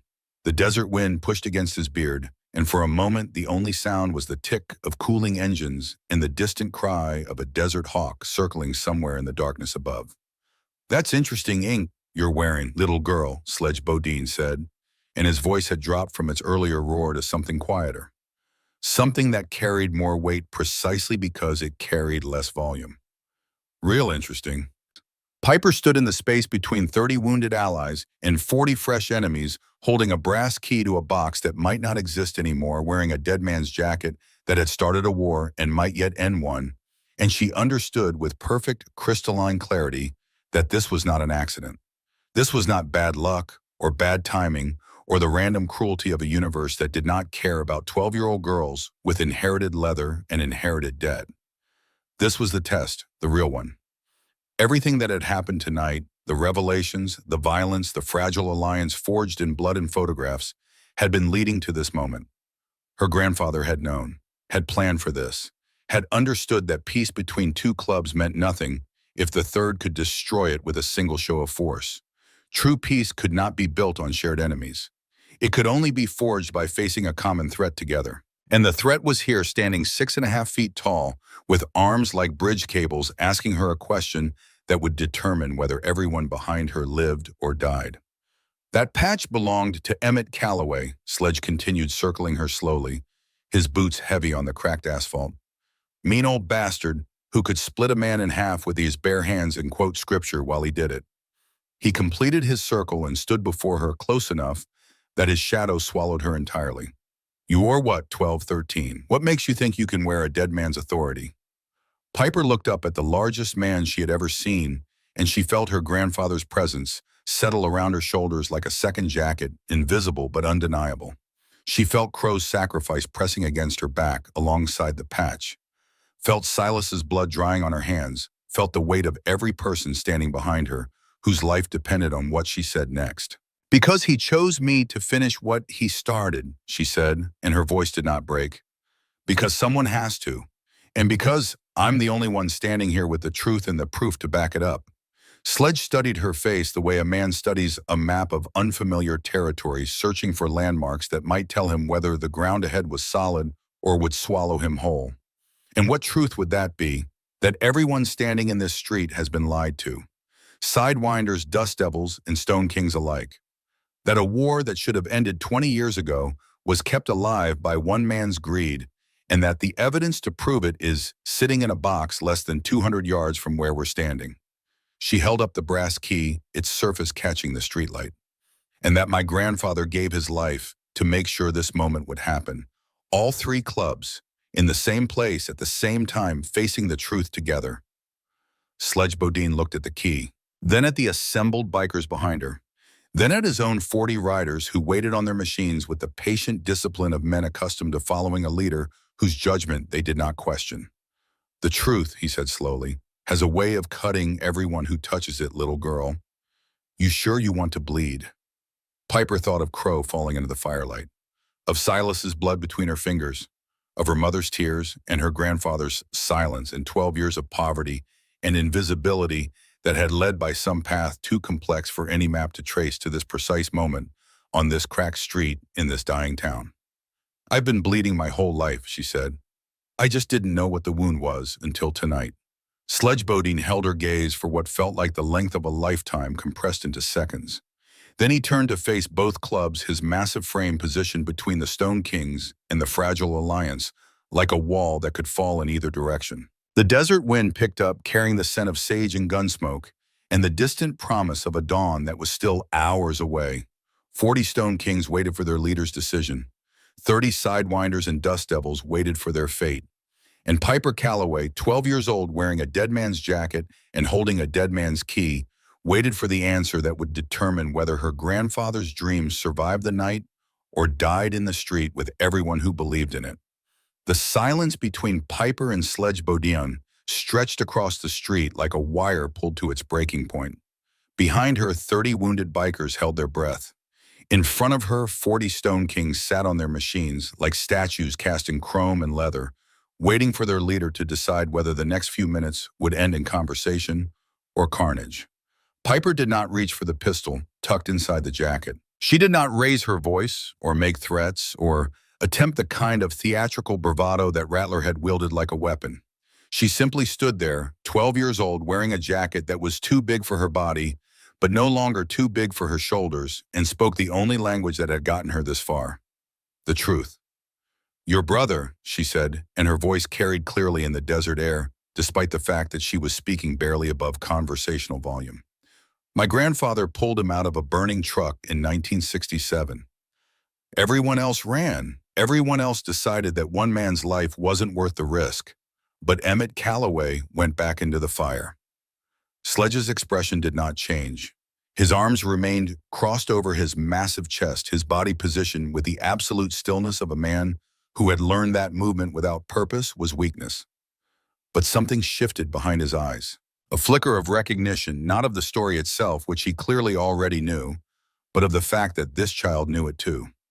He told me someday his kin would come collecting, Sledge said slowly, and his voice had lost the theatrical menace of his earlier pronouncements. What remained was something rawer, closer to the bone. The voice of a man being asked to honor a debt he had always known existed, but had hoped would never be called in. Didn't expect it to be a kid with more nerve than sense. I'm not collecting a debt, Piper said. I'm offering a trade. What kind of trade? The truth about who's been playing all three of us against each other for 20 years. In exchange for 10 minutes of your time. Sledge uncrossed his arms.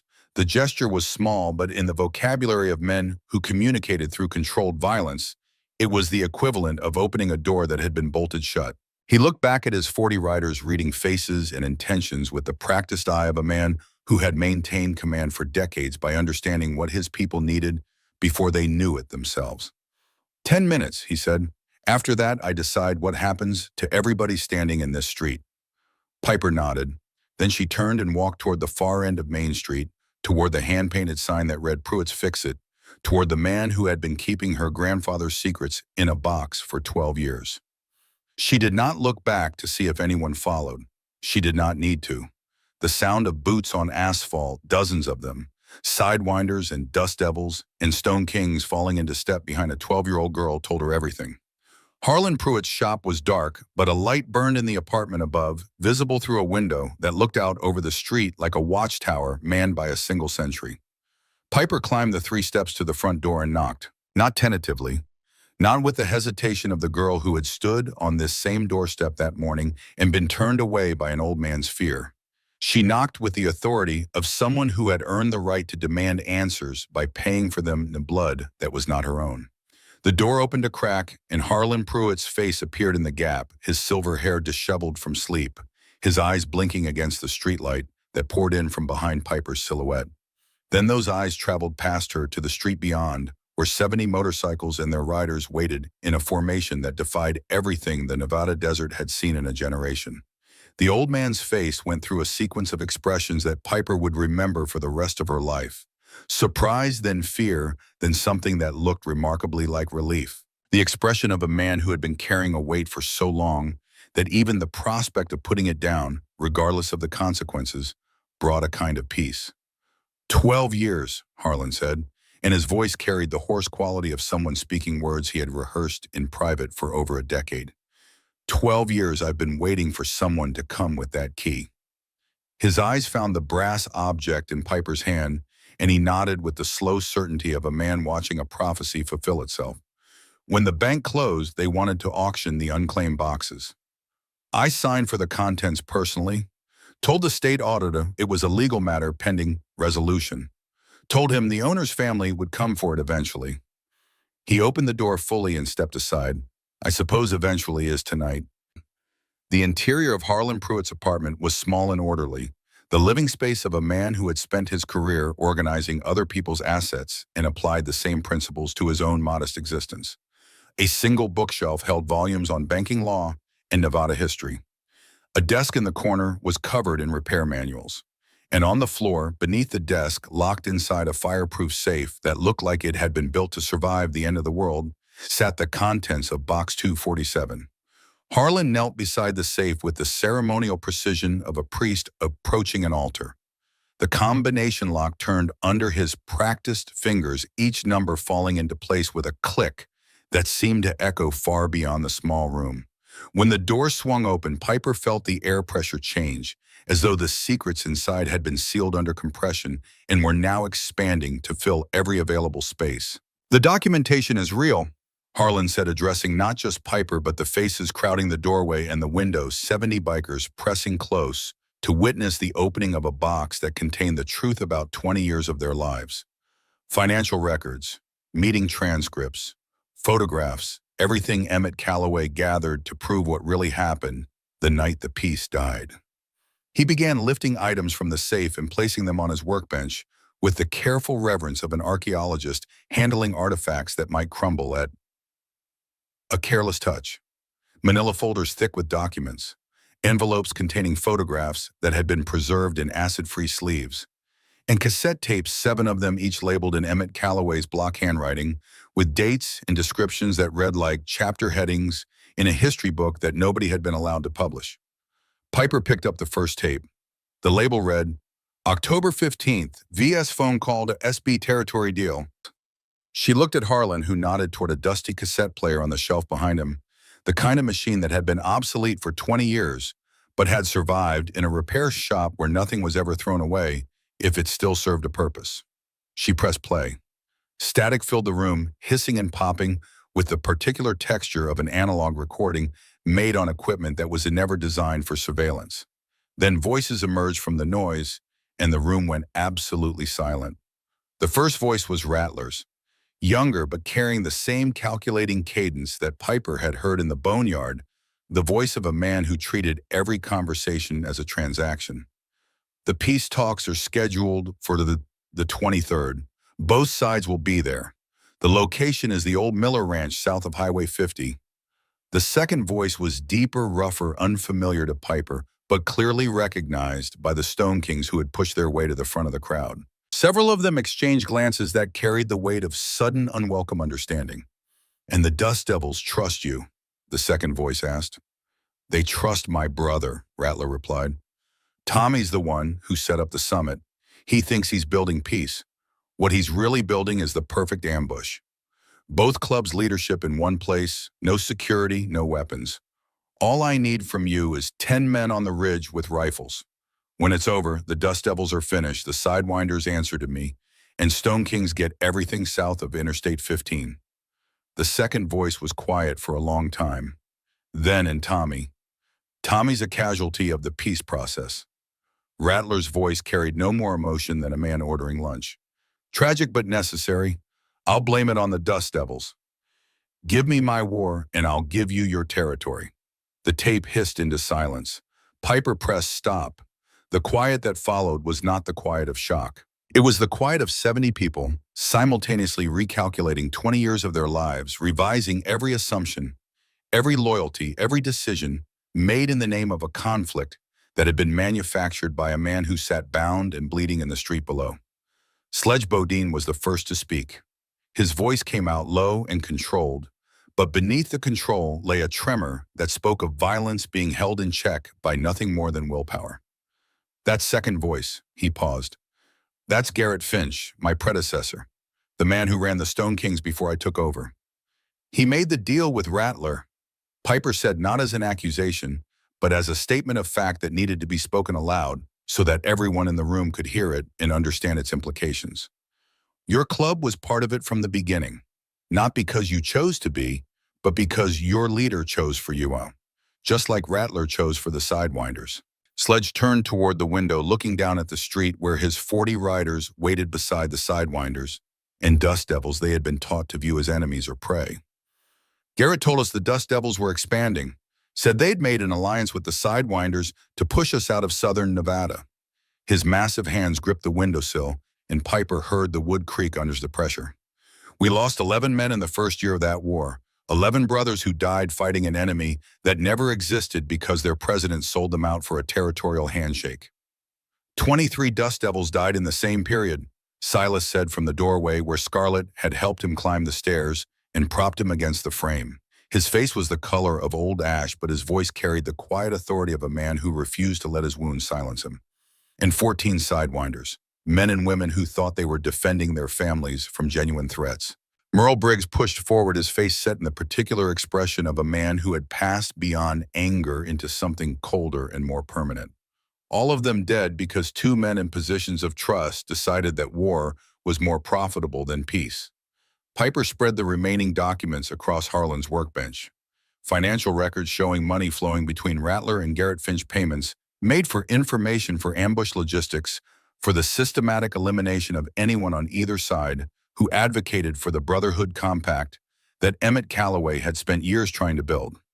Meeting transcripts in her grandfather's handwriting, documenting conversations he had secretly recorded, evidence he had gathered with the patient thoroughness of a man who understood that truth, once properly documented, becomes impossible to destroy. Photographs showed the aftermath of attacks that had been attributed to rival clubs, but were in fact orchestrated by the two men who had the most to gain from perpetual conflict.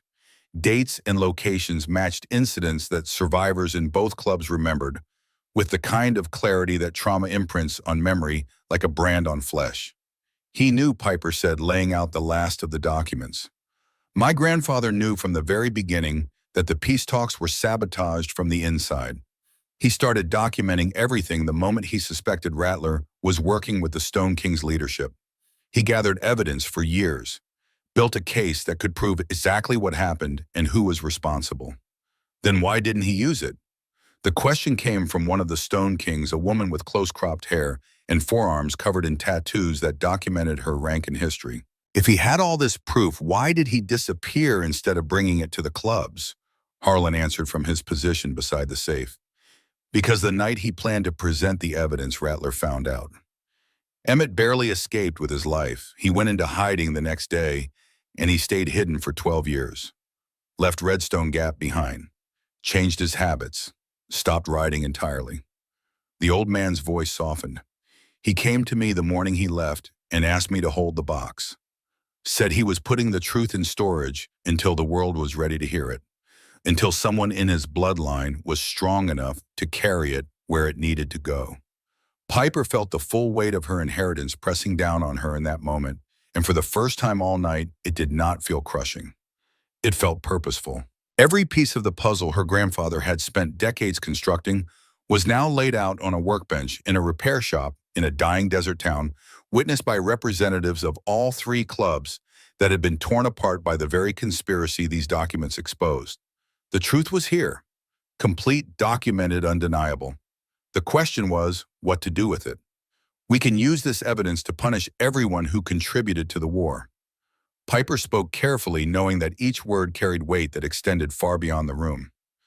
Track down every collaborator, settle every blood debt, make sure everyone pays for what they've done. That's one choice. She picked up the last item from the safe, an envelope sealed with wax that bore the imprint of a motorcycle wheel addressed in her grandfather's handwriting to two words that made her throat tighten. My heir. Or we can use it to build something better, to prove that peace isn't weakness, that the Brotherhood Compact wasn't some fantasy. It was real and it was murdered, and now we have the proof to bring it back to life. Sledge studied her from across the room. And what happens to the guilty? What happens to Rattler? What happens to the men in my own club who took money from Finch to keep the war machine running? Rattler faces the law, real law. Federal prosecutors RICO charges everything in these documents handed over to people whose job it is to sort justice from vengeance. Piper held the sealed envelope in both hands, feeling the weight of it, the finality of it, the knowledge that whatever was written inside had been waiting 12 years for this exact moment. The rest is up to each club, each person. You can't force people to forgive. You can only give them the truth and the choice. Merle stepped forward. Sidewinders support the peace, all of it, the real thing this time. Not some handshake in a photograph, but a working alliance. Territory agreements, shared trade routes, coordinated charity runs. Everything Tommy and Emmett were trying to build before it was taken from them. Scarlett spoke from beside Silas.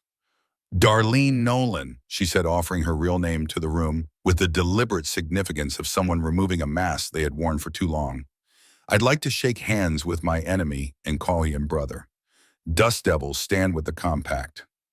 The room turned to Sledge. 70 people, 3 clubs, 20 years of manufactured hatred, all balanced on the decision of a man the size of a small building who stood by the window with his arms at his sides and his face unreadable in the lamplight.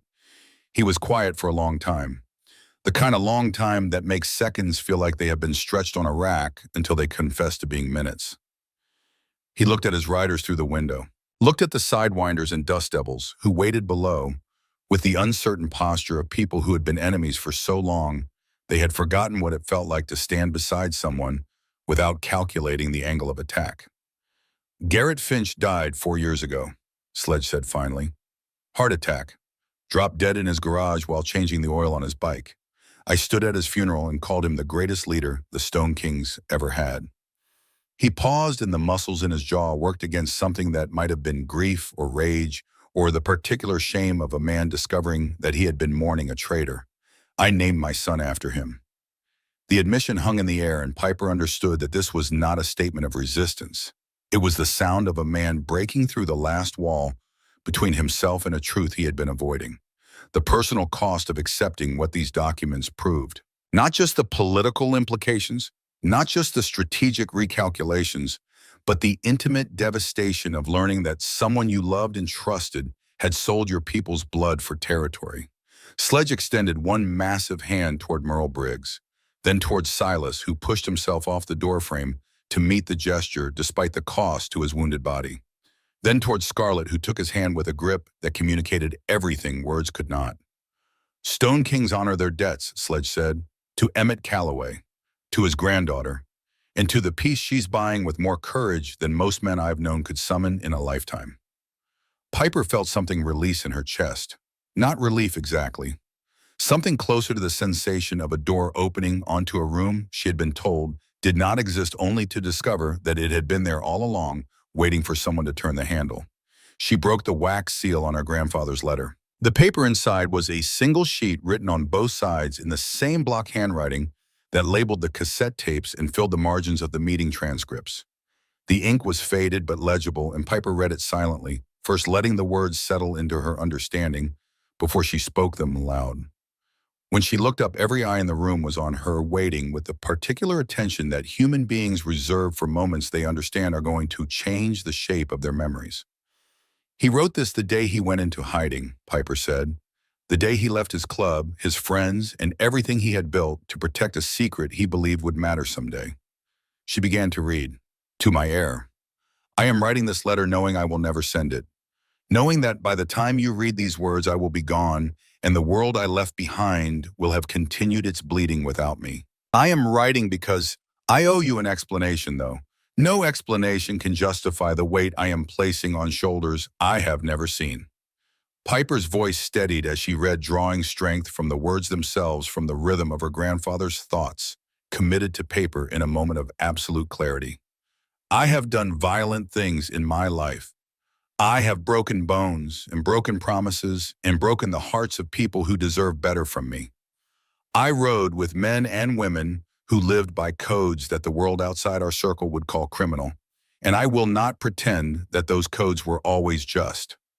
But within that imperfect world, I found something worth protecting, a belief that the people of the desert could be more than what their worst instincts demanded.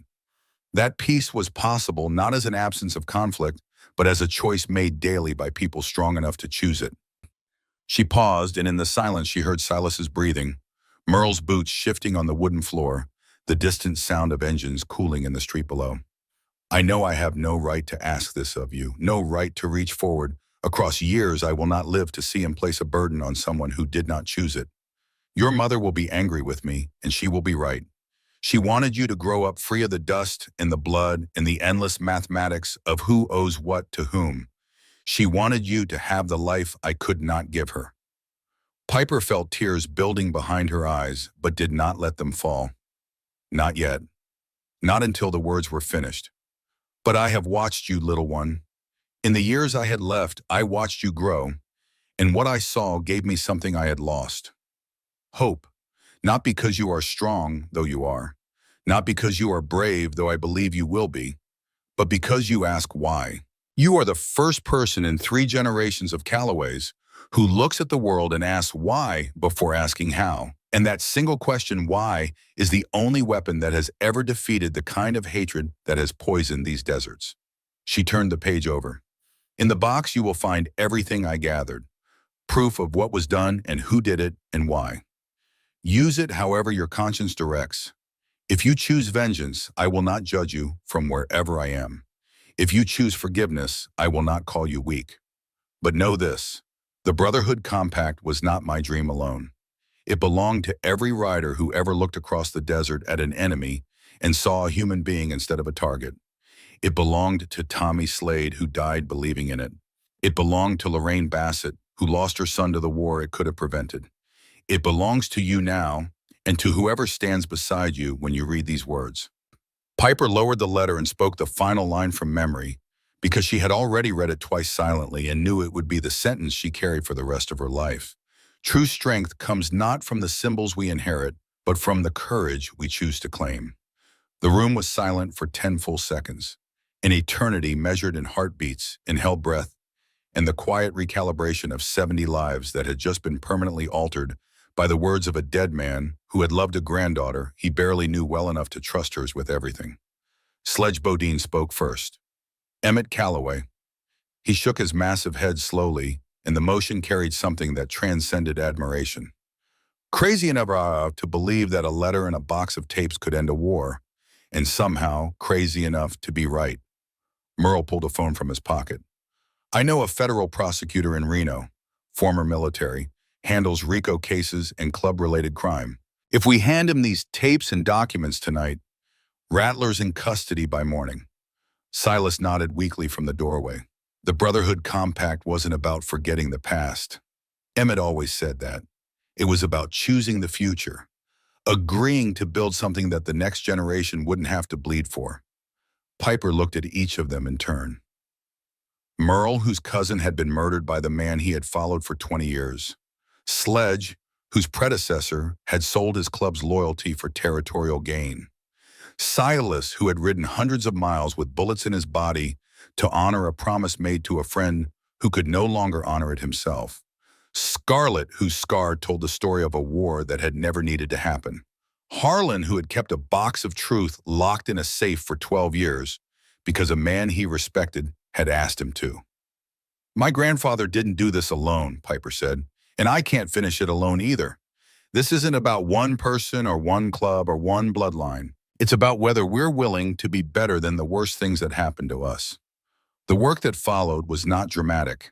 It did not involve gunfire or confrontation or the kind of theatrical moments that make for good stories told around campfires.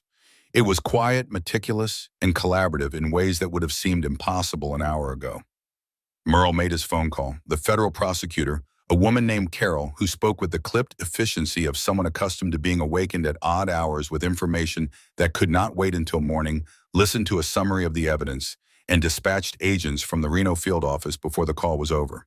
Harlan made copies of every document using the ancient photocopier in his shop, producing duplicates that were distributed among all three clubs so that no single person or organization held exclusive control of the truth. The cassette tapes were played in their entirety, each one adding another layer to the picture of systematic betrayal that Emmett Calloway had spent years constructing. Scarlett tended to the wounded from all three clubs with equal attention, her medical training proving as valuable in the aftermath of revelation as it had been in the aftermath of violence.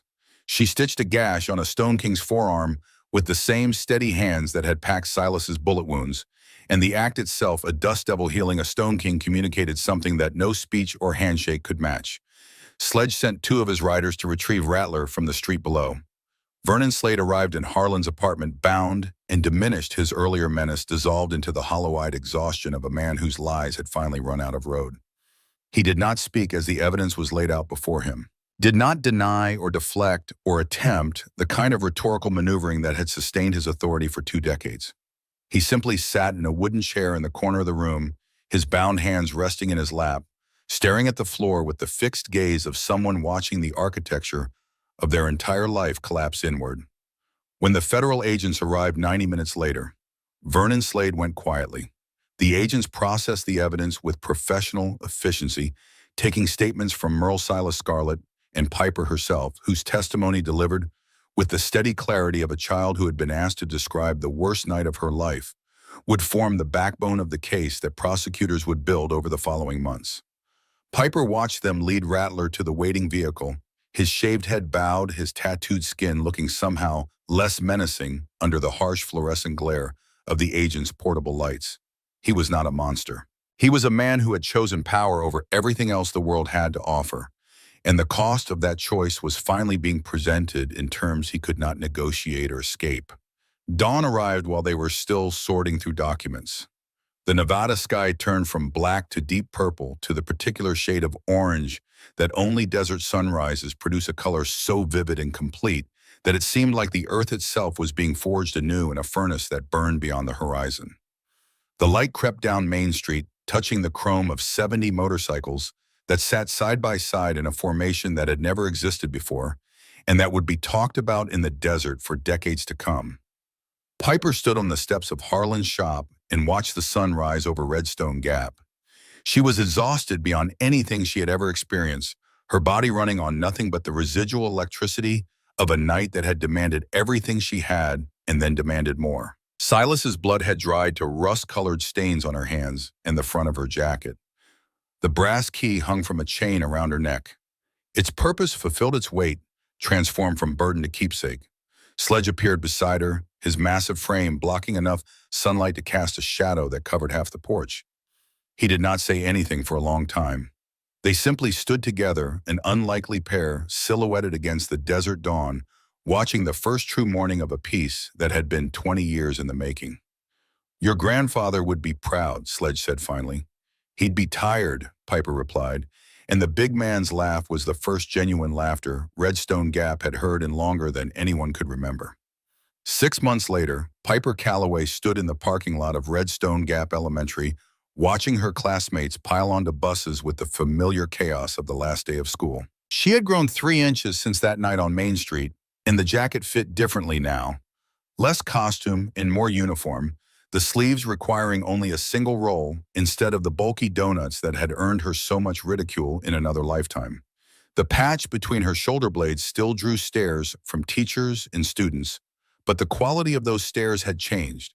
There was curiosity now where there had been contempt, respect where there had been fear, and occasionally from the older residents of Redstone Gap, who had been awakened by 70 motorcycles on a night they would never forget, something that looked like understanding. Piper. Tommy Hernandez waved from the steps of Bus 7, a folded paper in his hand. You sure you don't want to come to my pool party? My mom said she'd make those tamales you like. She smiled and shook her head. Thanks, but I've got plans. The plans involved the third Saturday of every month, which had become the most unlikely tradition in Nevada desert history.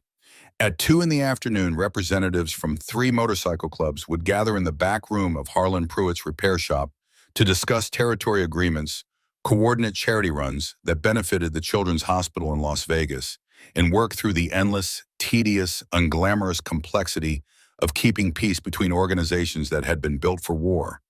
Piper had missed exactly 1 meeting in 6 months. Laid up with pneumonia, she had insisted on participating by phone, her voice raspy and thin, through the speaker, while men and women 3 times her age waited for her input before making decisions that affected hundreds of lives across the Southwest. She walked the familiar route to Main Street, passing the hardware store and the laundromat and the storefronts that were no longer entirely empty. The Dust Devils had established a clubhouse in the old Greyhound station, converting it into a motorcycle repair shop and community center that served both functions with the practical efficiency of people who understood that survival depended on being useful. Through the bay window, Piper could see Scarlett teaching a group of local teenagers basic engine maintenance, her scar catching the afternoon light, her patience with fumbling hands and dropped wrenches a testament to the particular gentleness that sometimes lives beneath the hardest surfaces. Silas had recovered fully from his wounds over 3 months of physical therapy that he approached with the same stubborn determination he brought to everything else. He now served as the club's official liaison to the Redstone Gap Town Council, a role that would have been inconceivable a year ago and was now so ordinary that the council members had started bringing him coffee at meetings without being asked. The Sidewinder's transformation had been the most dramatic. Rattler's removal from leadership had been swift and unanimous, accomplished through a vote that took less than 3 minutes, and carried the particular finality of a door being closed on a room that nobody wanted to enter again. Vernon Slade had pleaded guilty to federal racketeering charges and received 5 years of probation in exchange for his full cooperation with prosecutors. The deal had not satisfied everyone. Merle Briggs had argued for prison time. Sledge had suggested more creative alternatives that the federal agents politely declined to consider. But Justice Piper had learned was messy and incomplete, and nothing like the clean resolutions that stories promised. It was a process, not a destination, and the journey toward it was measured in compromises that left everyone slightly dissatisfied and therefore roughly equal. Vernon Slade now worked at Harlan Pruitt's repair shop, stocking shelves and sorting hardware, with the quiet concentration of a man who had been given the opportunity to perform simple, honest labor and recognized it for the gift it was. He did not speak unless spoken to. He did not make eye contact with the riders who came through the shop on meeting days. He simply existed in the space between punishment and redemption, doing the work that was in front of him, carrying the weight of what he had done with a silence that said more about his understanding of it than any confession could. Merle had stepped into the Sidewinder's presidency with a combination of authority and humility that reminded Piper of the stories Crow had told about the original Brotherhood Compact. He rode into Redstone Gap every 3rd Saturday with a discipline that honored the position and a warmth that honored the man he had become since learning the truth about his cousin's death. As Piper approached Harlan's shop, she saw the familiar collection of motorcycles parked outside. Dust Devils, Sidewinders, and Stone Kings side by side, their chrome gleaming in the afternoon sun, with the particular brightness of machines that were loved and maintained by people who understood that the things you care for reflect the person you are choosing to be. The sight still gave her a small thrill, not of pride, something quieter. The satisfaction of seeing a blueprint become a building, of watching an idea survive its collision with reality and emerge battered but functional on the other side. The bell above the door chimed as she entered, and conversation paused while everyone acknowledged her arrival. Sledge's nephew, a lanky 19-year-old named Jesse, who had recently begun prospecting for the Stone Kings, stood near the back of the room with the carefully neutral expression of someone trying very hard to appear unimpressed by everything around him. Piper recognized the look. She had worn it herself not so long ago. "Piper." Harlan's voice came from behind the counter, where he was organizing a display of spark plugs with the same meticulous attention he had once applied to bank ledgers. "Your grandfather's things came back from the county courthouse. Thought you might want to take them home today." The box was small cardboard sealed with evidence tape that had been cut and resealed with a sticker indicating its release from federal custody. Inside lay the last of Emmett Calloway's personal effects, items that had been held during the investigation into Vernon Slade's activities and the broader conspiracy that the documents from Box 247 had exposed. Piper opened the box at the counter while the meeting assembled behind her. Military service medals from a war fought before she was born, a pocket knife with a worn handle, and photographs she had never seen preserved in the same acid-free sleeves that had protected the evidence. The first photograph showed a young woman with dark hair and laughing eyes standing in front of a motorcycle with her hands on her hips and her head tilted at an angle that suggested she had just said something that made the photographer smile. Piper turned it over. "Charlotte, my heart, 1985. Her grandmother, a woman Piper had never met who had died before Piper was born, whose existence had been reduced to a single line in conversations her mother refused to have. But here she was, young and alive, and full of the kind of energy that photographs can capture but never fully contain, frozen in a moment when the future was still a promise rather than a debt. Piper placed the photograph carefully in the breast pocket of the jacket close to her heart where it would rest against the leather that had traveled through decades and wars and a 12-year-old girl's terrifying journey toward understanding. The meeting began around her voices discussing logistics and schedules and the mundane machinery of maintained peace. Piper took her usual seat at the end of the table, her notebook open, her pen ready, listening with the particular attention of someone who understood that the most important moments in history are not the dramatic ones. They are the ones where people who used to hate each other sit in the same room and talk about charity, runs, and territory boundaries, and who is bringing coffee next month. Bryce Lowell had found her in the hallway at school 3 weeks after the night on Main Street. He had not apologized with words. He had simply stood in front of her with his hands in his pockets and his eyes on the floor and said, "I didn't know." Piper had nodded. There was nothing else required. Understanding was its own form of closure, and she had learned enough about the cost of holding grudges to know that letting them go was not weakness.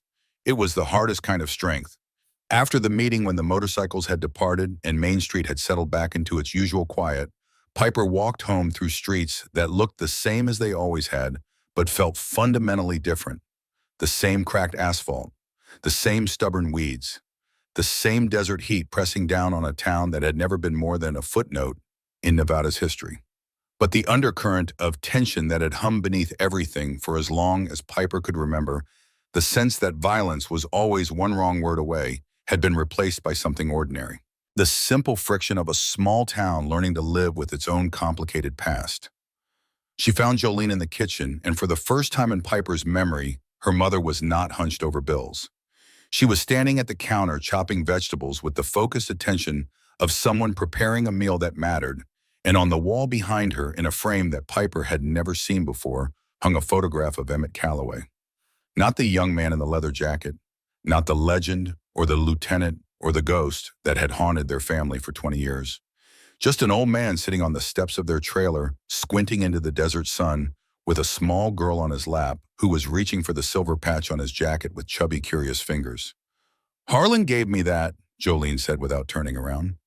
"Said Emmett asked him to hold it, said it was his favorite picture of the two of you."